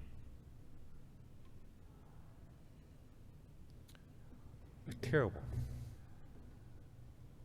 It's like that old story, the carrot on a stick. Remember that? It's a carrot on a stick, and it's in front of you, and you're chasing, and you're grabbing, and you never get it. That's what this is. They keep being told, if you do this, you'll be happy. If you do this, you'll be happy. If you do this, you'll be happy. If you do this, you'll finally have the rest that you're looking for. But it never arrives. Give you another example. Katie Lennon, this is from last year. She talked about how when she was 18, she transitioned. She took hormones. She had a double mastectomy and a full hysterectomy at 21 years old. 21 years old. Here she testified in New Hampshire about a parental rights bill that was trying to be passed about how parents need to have access, ought to have access to what's going on with their kids in schools. She testified. And she shared her story, and she said that I thought in the end I could become a man, but all I became was a mutilated and abused version of myself. You can't change your sex. The rest that you're looking for, listen, the rest that we're all looking for is not found in some sort of surgical procedure. It's not there. So we have the outer circle, we have the middle circle, and then we have the inner circle, which is the relationships. And this is really where we get to, I think, some of us are really probably interested in. How do I engage with my loved one? How do I engage with my brother or my sister? How do I engage with my parent, whatever happens to be? How do I engage with my classmate, my coworkers, my boss? The first question is, how do we use pronouns? This is a pretty hot topic issue. If you have someone who is a biological male, but they come to you and they say, I want you to use she, her pronouns, or they, them pronouns. They're a singular person, but they want to use plural pronouns. They want to use something what's called neo-pronouns. And neo-pronouns is basically a catch-all term for literally whatever you want it to be. You can make up your own pronouns. I saw one just the other day, leaf, the real one. Someone referred to themselves as leaf self. Well, I saw a leaf over at the store the other day. So how should we use pronouns? Pronouns are very, very important. The reason why they're very important is because pronouns represent reality. let's imagine I were to tell you a story about Nate and his wife, wherever they are in here. And I said, hey, I said Nate and his wife went out to dinner tonight, and they went to Chick-fil-A. Why wouldn't you? And maybe you asked me, well, what do they have? And for some reason I know. And I told you, well, Nate, he had the grilled chicken sandwich, the spicy grilled chicken sandwich you can do, the secret menu item. So he had the spicy grilled chicken sandwich, and he loved it.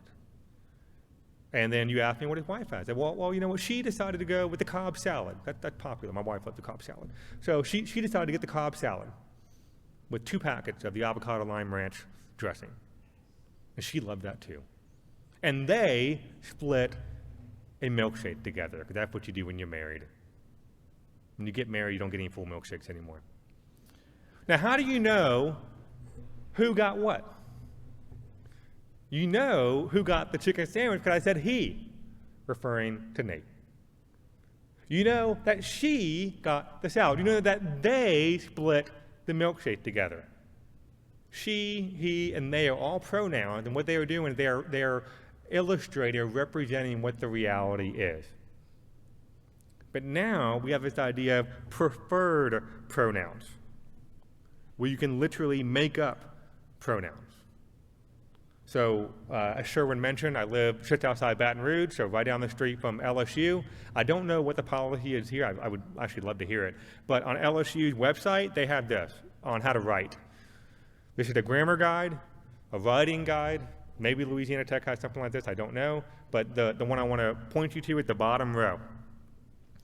In the bottom row, this is from the LSU website on how to use this language and how to use pronouns in their academic papers. You have he, you have she, you have they, and then at the very bottom, you have Z and here. It tells you how to pronounce it as well. These are new pronouns. Now, how many pronouns are there? I couldn't tell you. It should expand. You can make up your own. That's the appeal of the neo pronoun, that you can just make up your own. But here's the other thing about pronouns, okay? Again, the idea is that if I come to you and I say that my pronouns are she, her, and the idea is that I'm expecting you to refer to me as she, her. Maybe you've had this happen to you, okay? Let's go back to the story about Nate. When I told you this story about Nate, and I used those pronouns, was I talking to Nate or was I talking to you? I was talking to you. Was I using Nate's pronouns to Nate? No, because by definition, pronouns are third person. You don't use somebody's pronoun when you're talking to them. You say, hey, you, or you give them their name. And so if I were to tell you my pronouns are she, her, or something, whatever it is, you would never use my pronoun to me. Because pronouns are by definition third person. So to use somebody's preferred pronoun is a way to control the speech when you're not there. It's a way of controlling speech when you're not even present in the room. That's why pronouns are important. And for you college students in particular, I had a conversation with my high school students just last night about this. For those of you who are looking for jobs, maybe you're not employed right now, you're looking for a job, I would encourage you to consider what the company policy is on pronouns when you apply. Is the company going to enforce you to use language that you don't agree with regarding pronouns?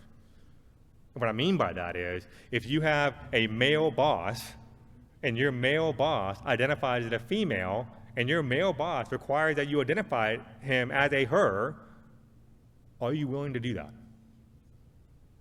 Lest you lose your job. That is a real consideration that you may have to take in the future, if not already right now. When you go to college, if you can transfer into your master's degree somewhere else, if not here, or whatever it is, wherever you move, whatever it happens to be, that's a real conversation you'll need to consider when thinking about future plans. Let's land the plane here. A couple questions for us to think through. Number one, how do I love my neighbor? That's what we're called to do. love our neighbor. Jesus said the two most important commandments in Scripture were to love God and love our neighbor. Love God comes first. The vertical affects the horizontal. But how do we love our neighbor? The first thing is this: we must care for those that are hurting. We must be a people that are marked by love. And I don't mean the vacuous love that we hear today, that where love is love, which means literally nothing. The word is empty of any kind of meaning. The phrase is empty of any kind of meaning. But truly love, compassion, as we talked about at the beginning of our time together tonight. We must be a people who are marked by love. And when you read, for example, Caitlyn Jenner's book, I told you, it's heart-wrenching. Here's what he says in his book. He said, "Just as I admire women, I'm also jealous of them. I feel that bubbling inside of me, not because of the way they look, but because of how comfortable they seem. And knowing that I will never be able to feel that way. Just as I see how comfortable men are, and knowing that I will never feel that way either. I feel as if I'm of no gender, trapped in the worst place to be, the middle." That's heartbreaking. I can't imagine being in that until my heart breaks for someone like Caitlyn Jenner. I'm telling you what, I would love to just give him a hug. And what's really even sad as well, later on in the book, he talks about how one day he believes that there's a heaven, and he talked about how one day when he sees God, he says his question is going to be, did I do enough? That's the question that you're going to ask God. Did I do enough? I hope I did. This is a man who's truly in pain. We need to be a people marked by love, concern, compassion. Somebody else described dysphoria as being unable to get warm no matter how many layers of clothing you put on. That's what somebody else described it as. But again, I think it sounds terrible. And I was reminded recently of Elliot Page, formerly known as Ellen Page. If you've seen Inception, that's the one who plays Arachne, I think. And she had come out as a man, has gotten all the fanfare of social media and all these sorts of things. And last year, she talked about how in the middle of the pandemic, this is before she officially came out as transgendered, she was in the middle of a cabin on the Canadian border. And she talked about how she was in a really dark place in her life. And it was so dark that what she did, she was struggling with, quote, hatred, self-hatred, discomfort, and anger. And one night, that's what the article says, one night, tried to knock himself out. Himself, the article is referring to she to him. It said that she punched herself in the face and pounded it over and over again until bruises formed. And for days after, she was in a lawn chair on the porch, ashamed with a sore face. And then she heard a voice. And the voice said, "You don't have to feel this way." And then from there, she realized, oh, maybe I'm just transgendered. So she went from punching herself in the face, being locked up in a cabin in the middle of Nowheresville on the Canadian border, hurting herself, self-harm, anger, and then she had a voice in her head that said that, like an audible voice, saying that she doesn't have to feel this way. And what she concludes from that is, I must be transgender. And then she did a couple of Zoom calls, and a short while later she goes surgery. Can you think of any other practice of medicine in which that's the route that we would go? She needed help. She needs help. That's not help. We need to be a people marked by love. We need to be people that are marked by sympathy and empathy. And there's an important difference between the two. Sympathy is like sorrow, it's compassion. But sympathy is something that you're not actually going through yourself, or maybe you haven't been through yourself. So someone going through a very difficult situation, but you yourself have not actually been in those shoes, so there's only so far you can go. That's sympathy. Empathy is where you actually put yourself in the shoes of that person. You know what that's like. And so you love them in a way that's a little bit more profound than the other. I think of Galatians chapter 6, verse 2, it says, bear one another's burdens and so fulfill the law of Christ. You know what's really hard? You know what makes it really hard to bear somebody else's burden? It's when you're by yourself. You can't bear somebody's burden if you're all alone. Which is why it's so important. If you're not already involved in a local church, you need to be. There are plenty of churches in this area, there are plenty of pastors in this area right now in this room.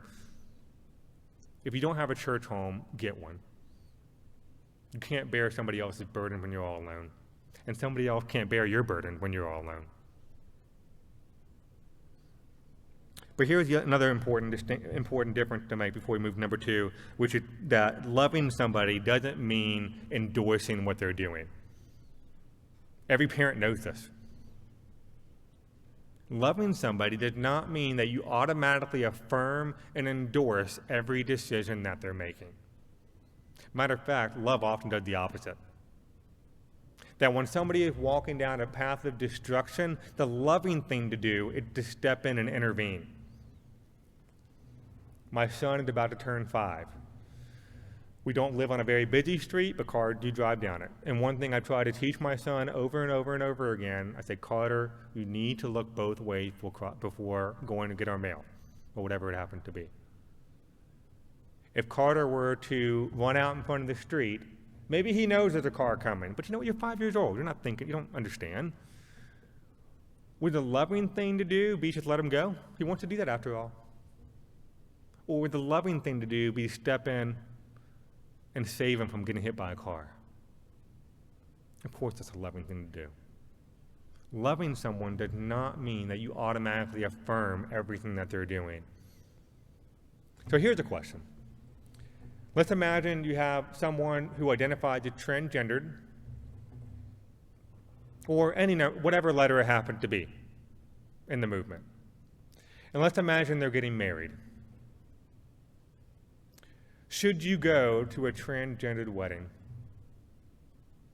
Should you go to a same-sex wedding?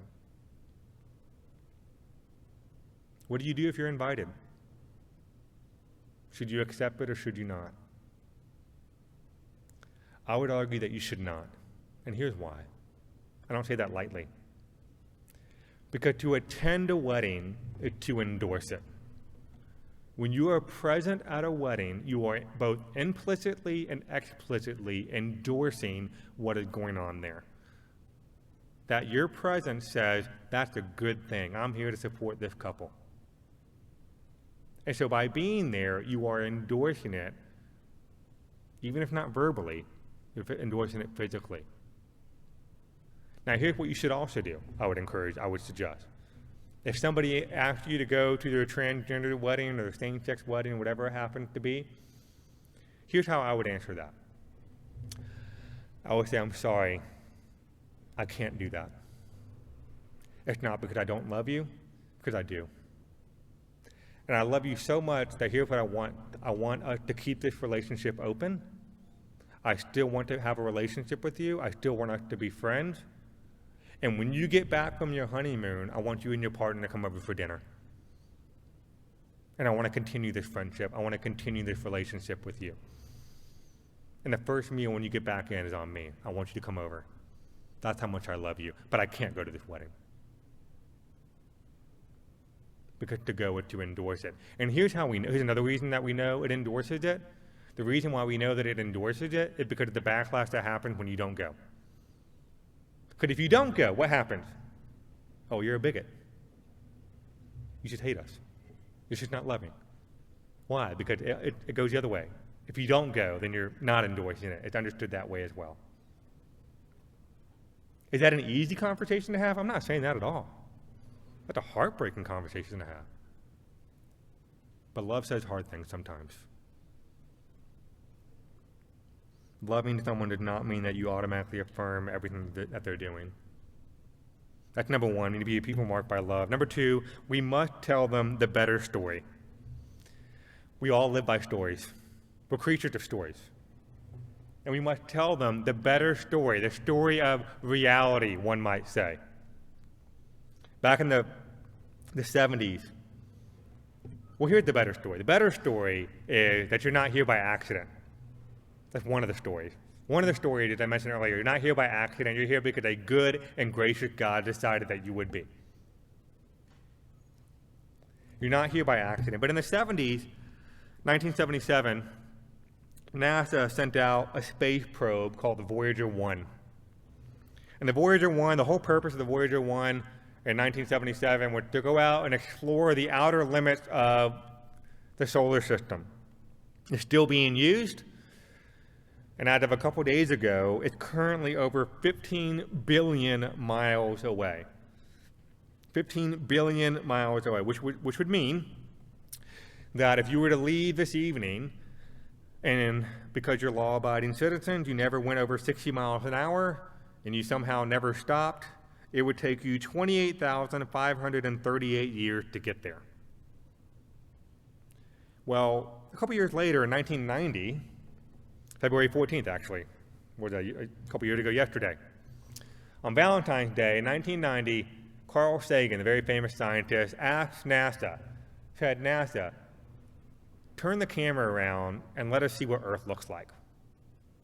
And that's the picture that you see here inside the circle. It's called the little blue dot, and it's actually a very famous picture now, called the pale blue dot. That circle, and that little dot that you see in the circle is what the Voyager 1 took on February 14th, 1990.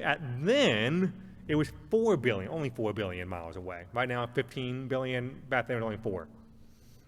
So you know it's gone quite a way. But here's what's interesting, that Sagan was so moved by this that he came out with a book called The Pale Blue Dot. Listen to what he said. He said, look again at that dot. That's here. That's home. That's us. On it, everybody that you love, everyone that you know, everyone that you've ever heard of, every human being who ever was, lived out their lives. The aggregate of our joy and suffering, thousands of confident religions, ideologies, and economic doctrines, every hunter and forager, every hero and coward, every creator and destroyer of civilization, every king and peasant, every young couple in love, every mother and father, hopeful child, inventor and explorer, every teacher of morals, every corrupt politician, every superstar, every supreme leader. Notice the quotations around that as well. Every saint and sinner in the history of our species lived there on a mote of dust suspended in a sunbeam. That's quite a sentence. Our posturings, our imagined self-importance, the delusion that we have some privileged position in the universe are challenged by this pale point, this point of pale light. Our planet is a lonely speck in the great enveloping cosmic dark. In our obscurity and all this vastness, there is no hint that help will come from elsewhere to us or to save us from ourselves. It's quite a statement. Sagan looked at this picture and he said, look how vast the universe is, look how vast the galaxy is, and look at that, it just proves there's no God.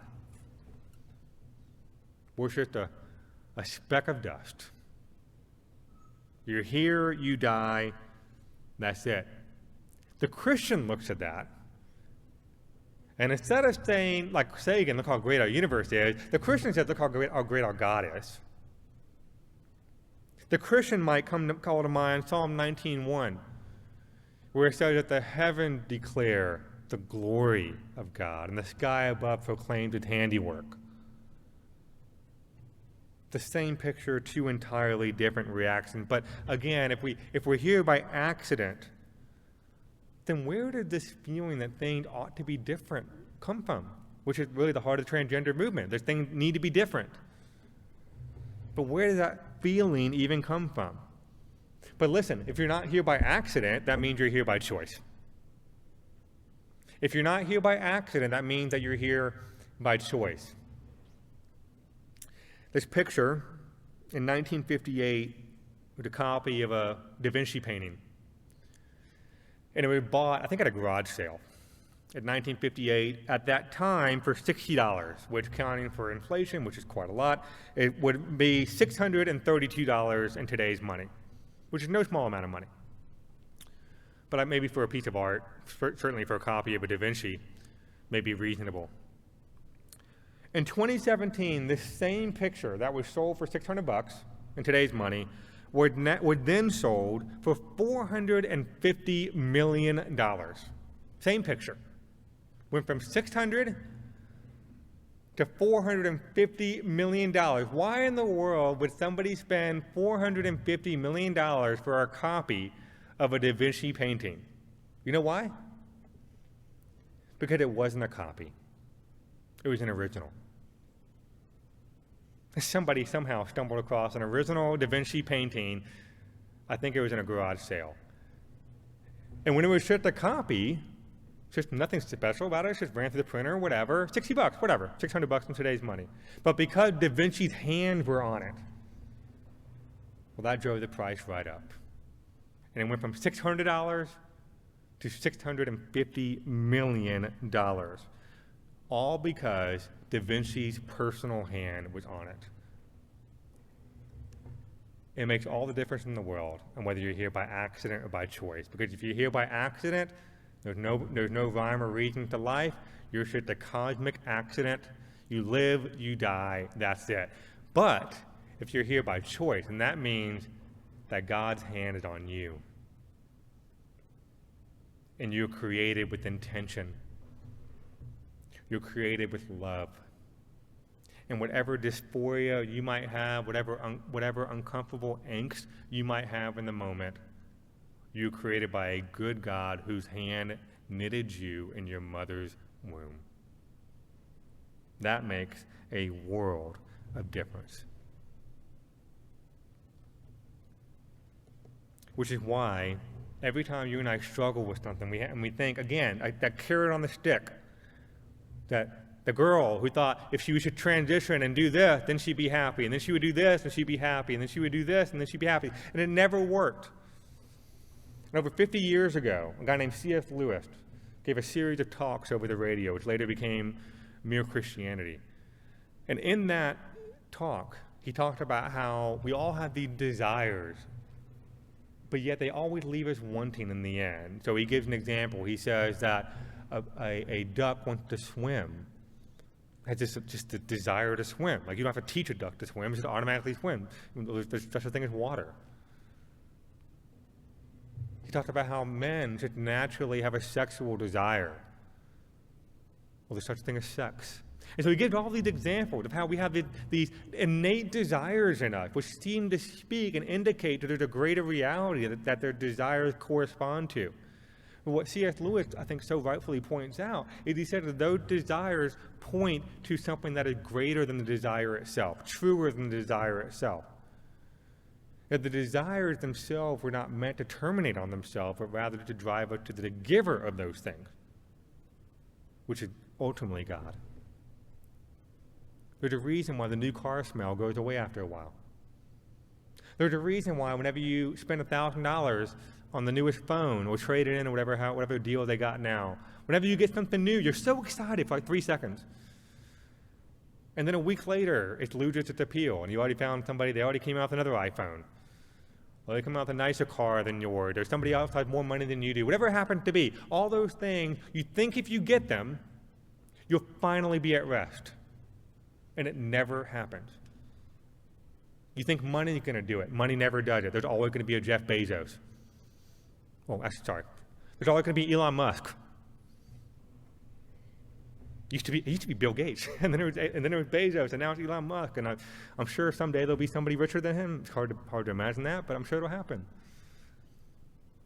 There's always going to be someone with a nicer car than you. There's always going to be someone with a nicer house than you. There's always going to be someone that looks better. Whatever these things are that we find our satisfaction in, that we find our rest in, there's always somebody else that has it, quote unquote, better than you.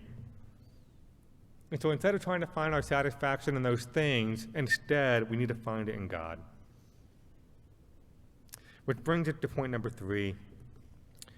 We must be marked by love, we must tell a better story, and then also thirdly, we must be open about our own sins and struggles. And this is one of the dangers, I think, the insidious nature of social media as a whole, I think, is that it encourages you to hide all your flaws. Again, nobody puts a bad day of themselves. That's why we download those filters that automatically do whatever it is that we want it to do on our faces. If there was ever a place that you and I ought to be able to confide in our friends and loved ones about our shortfall, it's in the local church. But it's quite the opposite, isn't it? Sometimes, most times. We put on a mask, like we all have it together. We put on the Christian mask, and we speak Christianese, and we're walking down the hall in church, and somebody asks you how you're doing. You say, oh, I'm blessed. I'm blessed, brother. Blessed to be here. You put on a mask, and so we never let anybody in. And so we need to be open about our own sins and struggles. Listen, none of us in here have arrived. We all have things that we're struggling with, which is why we need the local church to bear each other's burdens, to confess our sins before God and rejoice in the hope of the gospel that Jesus has covered our sin. I like how Andrew Walker put it. He said, you can never ask someone with gender dysphoria to shoulder their cross if you are not consciously carrying yours. Can't do it. Jesus talked about having, going around and telling everybody to take out the speck in their eye, and you got a 2x4 in your own eye. It's so easy for us to judge other people, and it's so easy for us to lie to ourselves. We need to be a people marked by love. We need to tell a better story. We need to be open about our own sins and struggles. Number 4, we must affirm God's design for humanity. That is good news. Again, is life a puzzle box or is it a sandbox? You know what's interesting about this whole movement, especially with children? This number might shock you.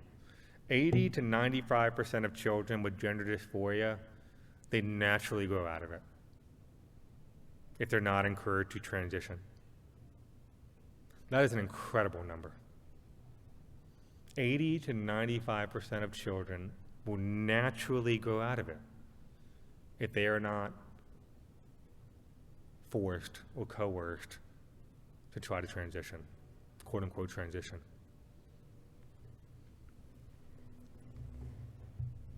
Fifthly, we must communicate our position well in 3 different ways. Number 1, biblically, which is to say not based on culture. That as Christians, our standard is not the society which changes every day. Our standard is God's word. That never changes. The culture changes, the flower fades, the world fades, but God's word lasts forever. Number 2, we need to communicate it lovingly, not in anger, but in compassion. There's a reason why the book of James called it to be quick to listen and slow to speak, which I think leads to the third part, which is face-to-face. I know that it's very common to have conversations through text. I would recommend to you, this is not one to have over text. This is a conversation you want to have in person when you're having these sorts of discussions, because it's so easy to misinterpret, it's so easy to misunderstand people when it's through text. I don't care how many emojis you use. To have a face-to-face conversation. A cup of coffee is, $4? Take them out with a coffee. Hey, I would love to talk to you about that. Can I buy you a cup of coffee? Even if you don't drink coffee, drink water. But meet face-to-face. Meet out in the quad. Meet out in the commons area, whatever. But have a conversation biblically, lovingly, and in person. And finally, and really most importantly, we must point them to Jesus.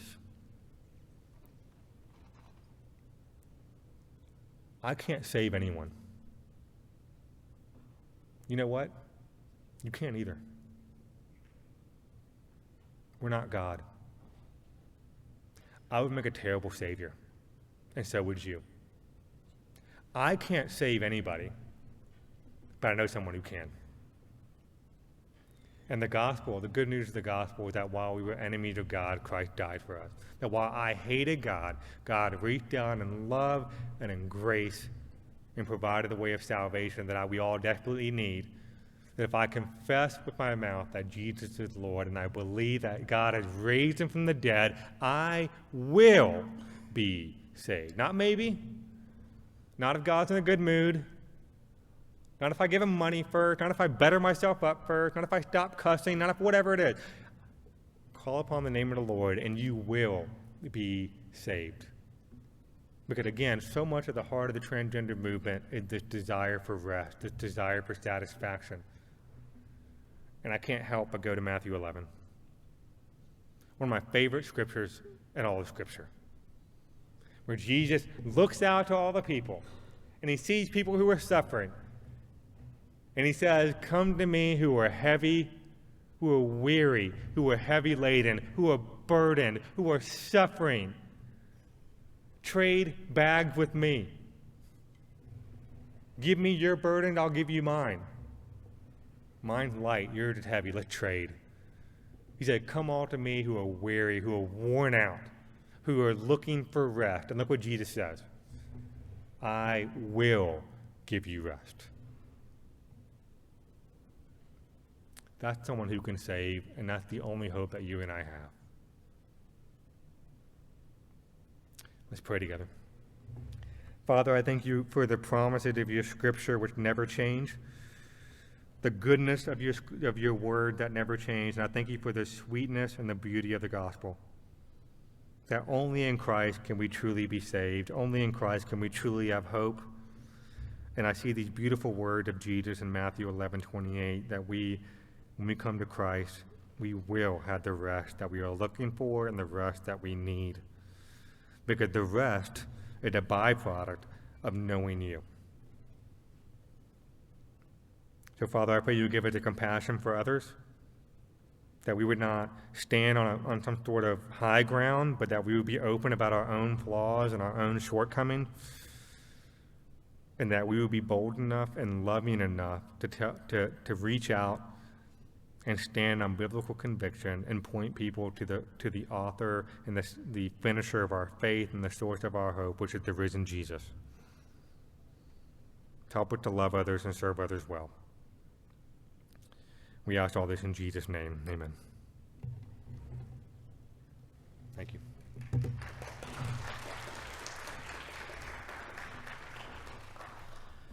All right, that concludes session 2. It is 7:50, so we will take just a 10-minute break. We will come back in here at 8, and we will have a very brief Q&A. There's still time to submit a question if you would like. QR code is at the table in the back, as well as note cards. Again, submitting a question does not guarantee that it will be answered. We are pressed for time. I think we've already had about 14 or 15 questions submitted, but we will try to work through as many as we can. So 10 minutes, and then we'll have a Q&A.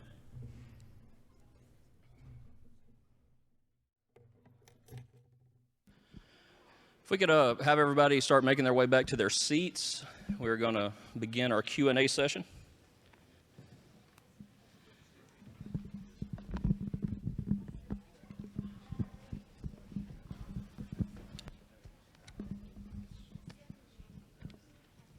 Just bear with me one second while I get everything pulled up.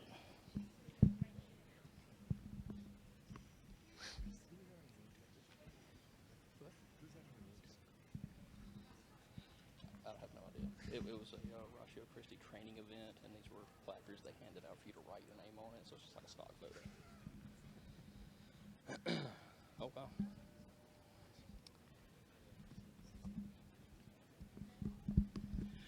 Okay, we are going to try our best not to keep you very long. It is already 8 o'clock. So that being said, I am looking at 30 questions currently submitted. We are not going to be able to make it through all of them, but there will be good news for you that I will announce before we conclude.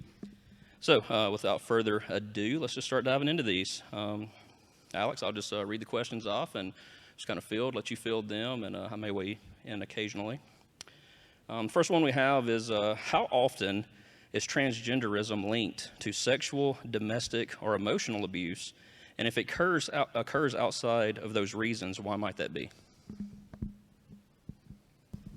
That's a great question. I don't know that I could give a number off the top of my head, but because the issue is with a number of people who do transition, and that this is the common thread that you'll see with people who detransition, is they will talk about how they were not properly counseled or talked before undergoing surgery. And so I gave an example earlier of one of the young ladies who did have some abuse in her past, but that just wasn't asked. So I don't know how to put a number on that, and I wouldn't feel comfortable guessing. I wouldn't want to say it high. I don't know. It would not surprise me if it were a large number, but I wouldn't know how to quantify that. Fair enough. The next question here, there's a little bit of a description on this one. For those who seek a spectrum of gender in order to defy the negatives that come with gender stereotypes, does abstracting to a religious point of view solve this issue? For example, I do not identify as a male because I do not want to experience the negatives of being a male in society, and I agree with those negatives, so I change my identity to experience a different view of life and perception from others. Yeah. For those who seek a spectrum of gender in order to defy the negatives, I think the question would be asking if one identifies as transgender simply to avoid the stereotypes that are associated with either masculine or feminine, does appealing to Christianity solve that?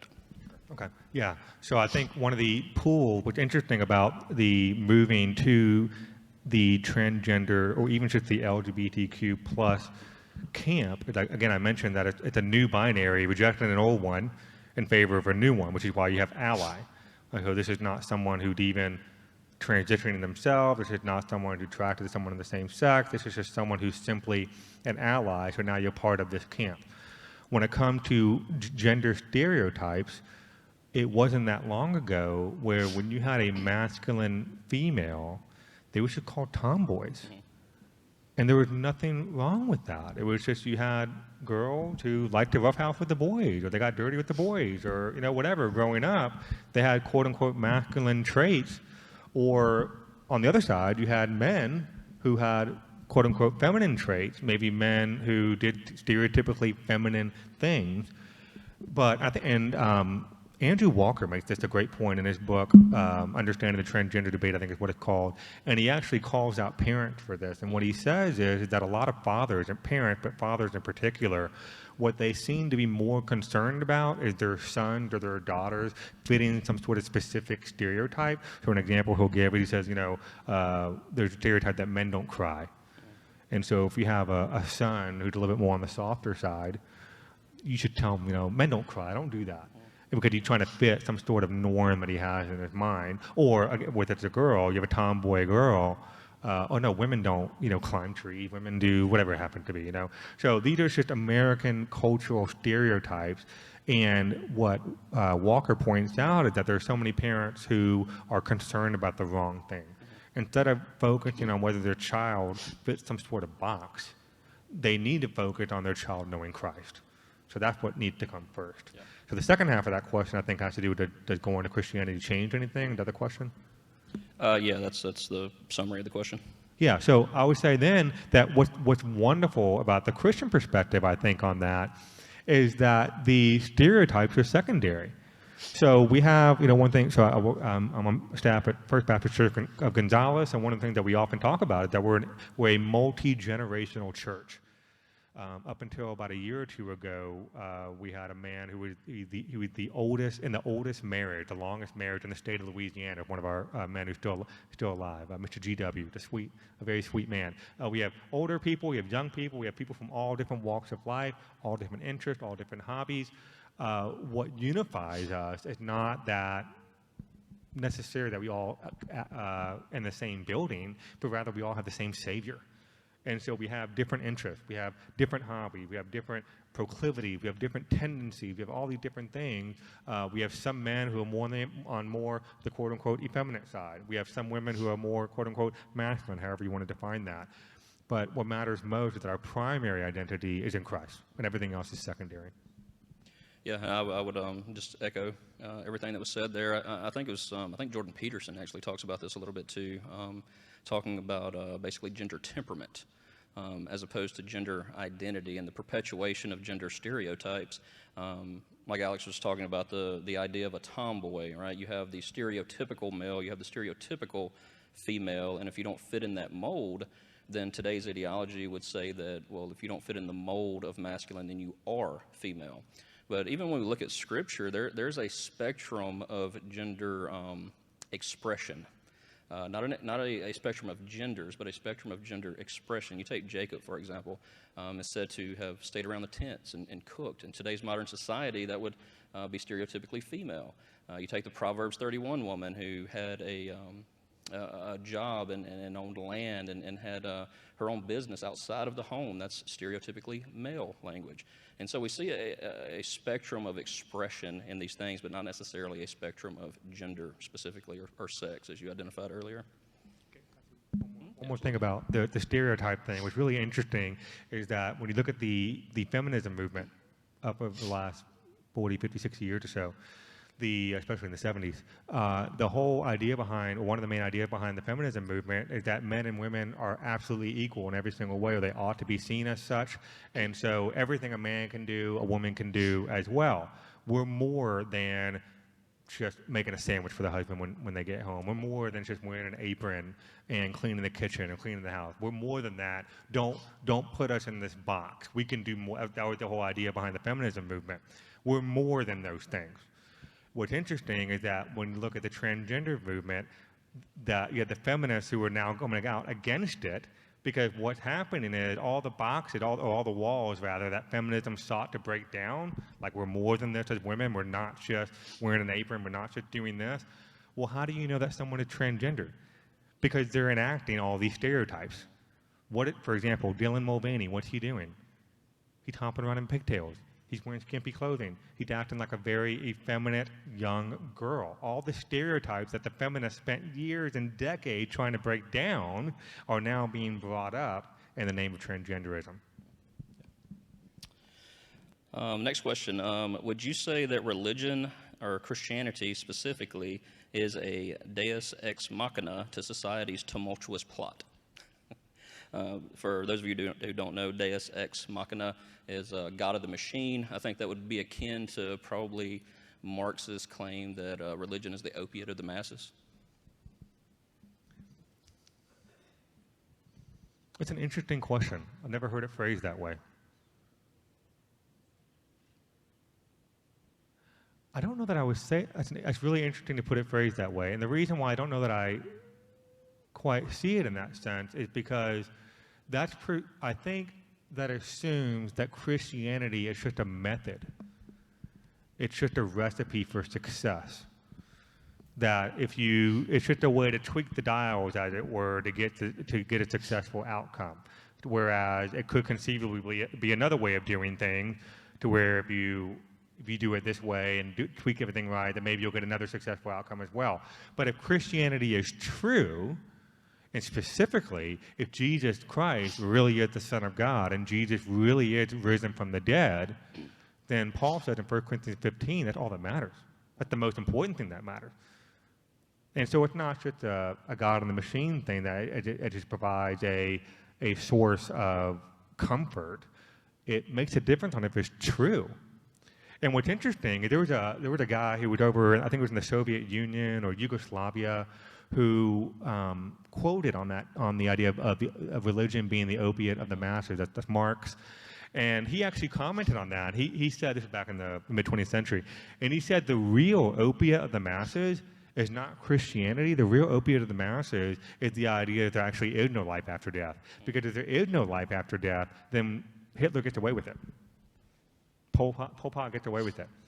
And so the real opiate is you don't have to pay for your actions. That's the real opiate, I think. Yeah. No, I think I would agree with that assessment. I mean, I would argue, as a Christian apologist, I would argue that the reality of the existence of God and Christianity itself is that which corresponds with reality. It is not that which has been invented to make sense of perceived chaos. And so the existence of God and the resurrection of Christ, like you said, is really all that matters. If that is true, then everything else falls into place. We actually, in some previous meetings, were looking at creation. I think this would be a very similar argument to the God of the gaps fallacy, that Christianity posits the existence of God based on the gaps in quote-unquote science or scientific understanding. And what we looked at in those meetings was we don't arrive at the existence of God based on the gaps in understanding. We arrive at the existence of God because Scripture tells us that this is true, right? So there's an element of faith there. But even looking at the empirical evidence that God has left in creation, it's not the gaps, it's the evidence that we have that point toward a creator as to why we arrive there. And that's why you have arguments in terms of creation, like the cosmological argument and the ontological argument and the teleological argument. But so see some of our students and they can tell you about some of those meetings.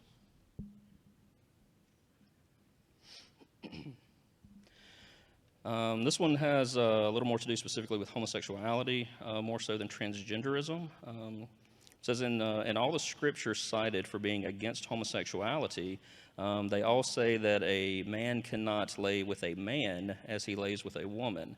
By that logic, where would the Bible prohibit women from engaging in same-sex marriage or same-sex relationships? That's a fantastic question. That's not the only part of Scripture where we see that. We see that in Romans chapter 1, and also Jesus affirmed the one man, one woman union and covenantal marriage also in the Gospels. And so we see it repeated all throughout Scripture, what the ideal is, what the design is for marriage. One man, one woman, and a covenantal marriage, hopefully for life, for the rest of their lives. And so it's not just that one verse that you quoted, that's in the Old Testament, although that's certainly important, but in Romans chapter 1 explicitly and in the Gospels.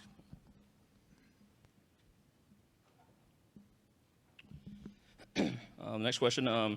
You said at the beginning, asking why Gen Z is becoming more LGBT. The graph that was shown showed that the graph was getting bigger and bigger compared from Gen Z, millennials, and Gen X, millennials, and Gen Z. Do you think that this could be because it is more socially accepted than before? So in other words, we are seeing empirically an uptick in those that identify as LGBT or transgender, but do you think that's more related to it being socially accepted more so than there being actually higher numbers? I think it's a little bit of both. I've seen this is admittedly anecdotal. When I talk to my own teenagers at my church that I see on a regular basis, I'll see they talk about the pressure to conform societally and amongst their peers, whether it's supporting some social movement or whatever it happens to be. I do think it's a little bit of both. I think there's a reason why it's called a social contagion. And the book that I briefly showed on the screen was Abigail Schreier's book called Irreversible Damage. And Abigail Schreier, to my knowledge, is not a Christian. She was a journalist, I think, for the Wall Street Journal, I believe. And she had talked for years now about how she came to write that book. She didn't have a dog in the fight, but somebody suggested the idea to her. And I think that she initially, if I'm not mistaken, didn't want to do it. And then she looked into it, and she saw, and there's all these young people, primarily women, primarily young girls, who were undergoing this radical surgery, and they're causing, again, irreversible damage because there is very much a social contagion. You don't want to be the odd person out. If everybody else is going left, you want to go left as well. If everybody's identifying as something on this spectrum, you want to be identified as well, at the very least an ally. And so there certainly is it's peer pressure. We've all been there. Every one of us, when we grew up, we know what it's like to be part of, to be peer pressure, to do something that maybe we didn't want to do. And I think this is just another version of that. I'm not making light of it. I think this is just another version of that. Yeah, I would second that, and also second that recommendation. And yes, Abigail Schreier is not a Christian, so her book is not written from a Christian perspective. She is, I want to say, Jewish, at least by birth. I don't think she's a practicing Jew, but by birth she is. I would also recommend, Alex has mentioned this book earlier as well, Love Thy Body. by Nancy Piercy. Dr. Piercy does a fantastic job laying this out, and also he's mentioned Carl Trueman's book, The Rise and Triumph of the Modern Self. Cannot recommend that book enough. That one is a little academic in the way Truman writes. However, he has a companion book called Strange New World, covers the exact same material, much quicker read, and not quite as academic. Next question. Most of the sources used were either outliers or part of pop culture. How many trans people have you actually talked to? That's a great question. I'm glad that was asked. So we are in a small town, and so statistically, and it's not exactly a close drive to LSU. So we've had some in our student ministry over the years, but I wouldn't be able, it would not be, admittedly, would not be, have I talked to you personally about this stuff, it would not be a large number. And granted, the people that you have talked to specifically can turn into anecdotal evidence. When we're talking about objective truth and ideologies, there is objective ways of looking at that. But that being said, I mean, you have talked to some. I would also offer, I've spoken to several self-identifying trans people myself. My sister-in-law actually identifies as homosexual and has been in 2 lesbian marriages. And my daughter also identifies as transsexual and has had at least 2 transgender partners. So yeah, not only speaking to personally, but loving on, not just from afar, but within my own family.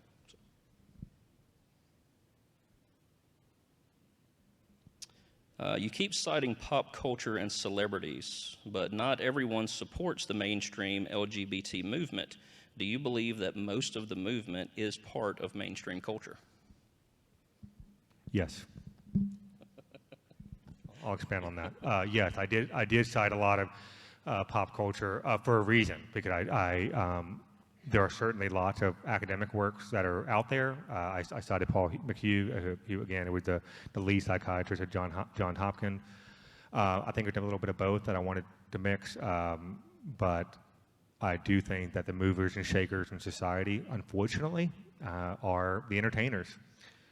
Neil Postman wrote a book called Amusing Ourselves to Death back in the day, which kind of related a little bit to that we're focused more on entertainment than information. And so celebrities, sports figures, and so on and so forth, they do have a lot of clout. Whether or not I agree with that or not, that's beside the point. And so I'm trying to quote people who I think are the ones that seem to be making the most noise about it, and seem to have the biggest reach. I would agree with that, and you mentioned in your talk that some of the people that are on social media are the fringe in that, but I would wholeheartedly agree. A lot of ideas, even those that begin in the academic world, they are pushed and become culturally accepted through entertainment more often than not. You are more, let me rephrase that, we are often more influenced by Hollywood movie stars and basketball players than we are professors and pastors.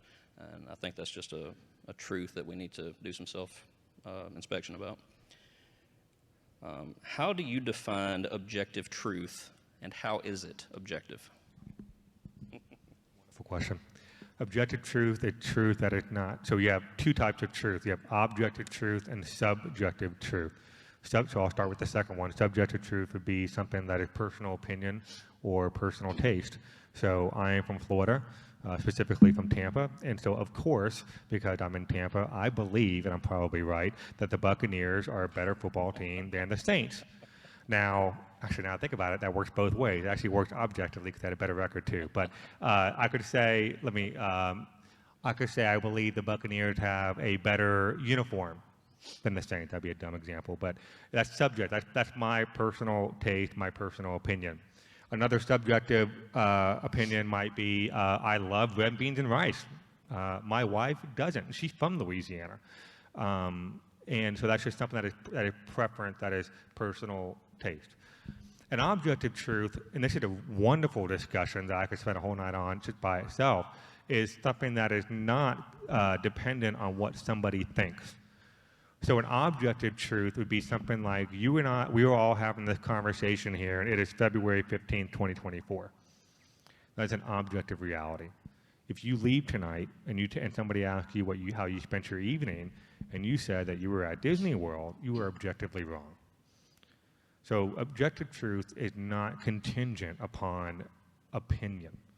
It is true or it is false, regardless of what anybody else thinks about it.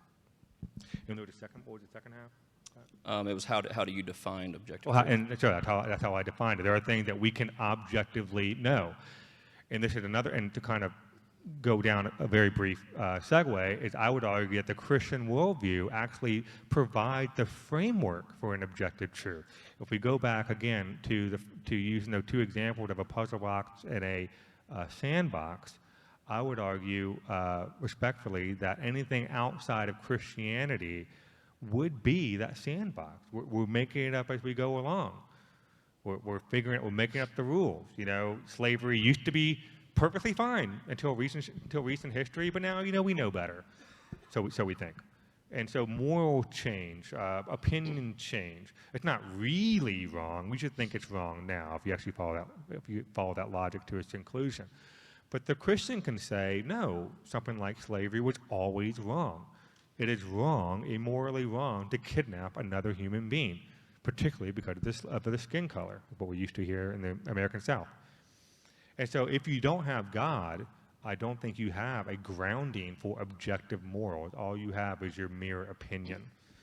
And I don't know that people are usually willing to take that to its logical conclusion, because so for example, let's imagine you're here tonight and you disagree. I'm glad that you're here, of course. But what if we think about if all truth is subjective, then what ground do you have to stand on to say that anything that I've said over the last couple hours is wrong? It's just your opinion versus my opinion. What makes your opinion any more valid than mine if everything is subjective? But if there is an objective, if there is a actual standard of right and wrong, or a standard of truth that we measure by, then we actually can make such judgments. So for example, this is Black History Month right now. And if you've never read Martin Luther King's letter from Birmingham jail, the really short letter, read it. And what he writes in that letter, he had this one really enlightening example. He talks about how, yeah, in American society, it was perfectly okay to discriminate someone because they were black. We had different water fountains, you know, like if this existed back in the day, probably, you know, colored only section up in the balcony, that sort of thing. We have a place right down the street from my house, an old theater. That used to be the case back in the day. It still exists. And so Martin Luther King, he writes in a letter from Birmingham jail, he said, these laws are unjust. Even though they're legal, they're unjust because they go against the higher law, which is God's law. That C.S. Lewis said it, he said it this way. He said, you don't know that a line is crooked unless you have a straight line to compare it to. And so unless we have an objective standard to measure anything by, then you can't make any consistent judgment. Everything should go back to, well, this is your opinion. Yeah, I would absolutely agree with that. I think to summarize, objective is that which is true at any time, at any place, with any people. And true is that which corresponds to reality. And I would echo Alex's thoughts there that apart from a Christian worldview, I don't think you have a foundational framework to make a valid, rational argument for either truth or objectivity. And so everything does come down simply to opinion. You have no, like you said, no foundation to say that anything is wrong. With that, we need to conclude this evening. We could be here all night, but well, actually we can't because we only have the building reserved for like 15 more minutes. So just do want to thank Louisiana Tech University for providing these facilities for us, allowing us to have them here. I want to thank everybody who has stayed thus far, especially for great questions. Thank you for your respect and consideration of others while you were here. We want to thank Doug. He has been the man behind the scenes doing the lighting and the sound for us. Came here and set all that up for us this morning. And also our police officers who have been here throughout the night to help ensure our safety. And lastly, but certainly not least, we want to thank Alex for driving all the way up from Gonzales to be here with us for these few hours to handle what can be a very hot-button, controversial topic, I think, very gracefully, graciously, and with biblical fidelity. So let's give Alex a hand for that. All right. And lastly, just one more plug for Ratio Christi. Like I said, we are a Christian apologetics organization. We do have a presence here on campus. We meet every Thursday in Woodard 135 from 5:30 p.m. to 6:30 p.m. We have a hard stop at 6:30 because I want to be respectful for your time. However, the invitation is always open to hang out later and talk, and most people do take us up on that invitation. We did not get through very many of the questions because time is limited. And so here's where I say the good news is for you. If you are here tonight, if you will go out to that table and you will scan the code to join our group me. This is our last Ratio Christi meeting for this quarter. However, next week we are having a hangout at my house. And so you are personally invited to come into my home where we will provide food for you. We will provide a roof and some comfort, and we can talk about this for as long as you want, and we can talk about some of these questions we were not able to address here. And then moving forward next quarter, we're going to pick up a discussion on the historical evidence of the resurrection leading into Easter. And then from Easter, for the remaining of the quarter, we're going to talk about biblical sexuality, femininity, and masculinity. So we'll be covering a lot of these topics and subjects as well. So let me personally invite you to my home next week and to our Ratio Christi meetings. Again, if you'll just scan that group me code on the table out front, I'll be posting my address. I also have my cards out there. If you would rather meet on a one-on-one basis, my personal cell number is there. Please feel free to take one of those cards. You can text is the easiest way to get in touch with me. You are welcome to call. Please be respectful of my time. I don't care who you are. If you need something, you are more than welcome to call me in the middle of the night. Let that be an emergency, please. Otherwise, just text me during the day. I will be more than happy to meet with you one-on-one. I will even buy you the first cup of coffee or the first lunch. So that being said, I'm glad you came. I hope you enjoyed it. I hope it was informative. And let's do it again next time. So.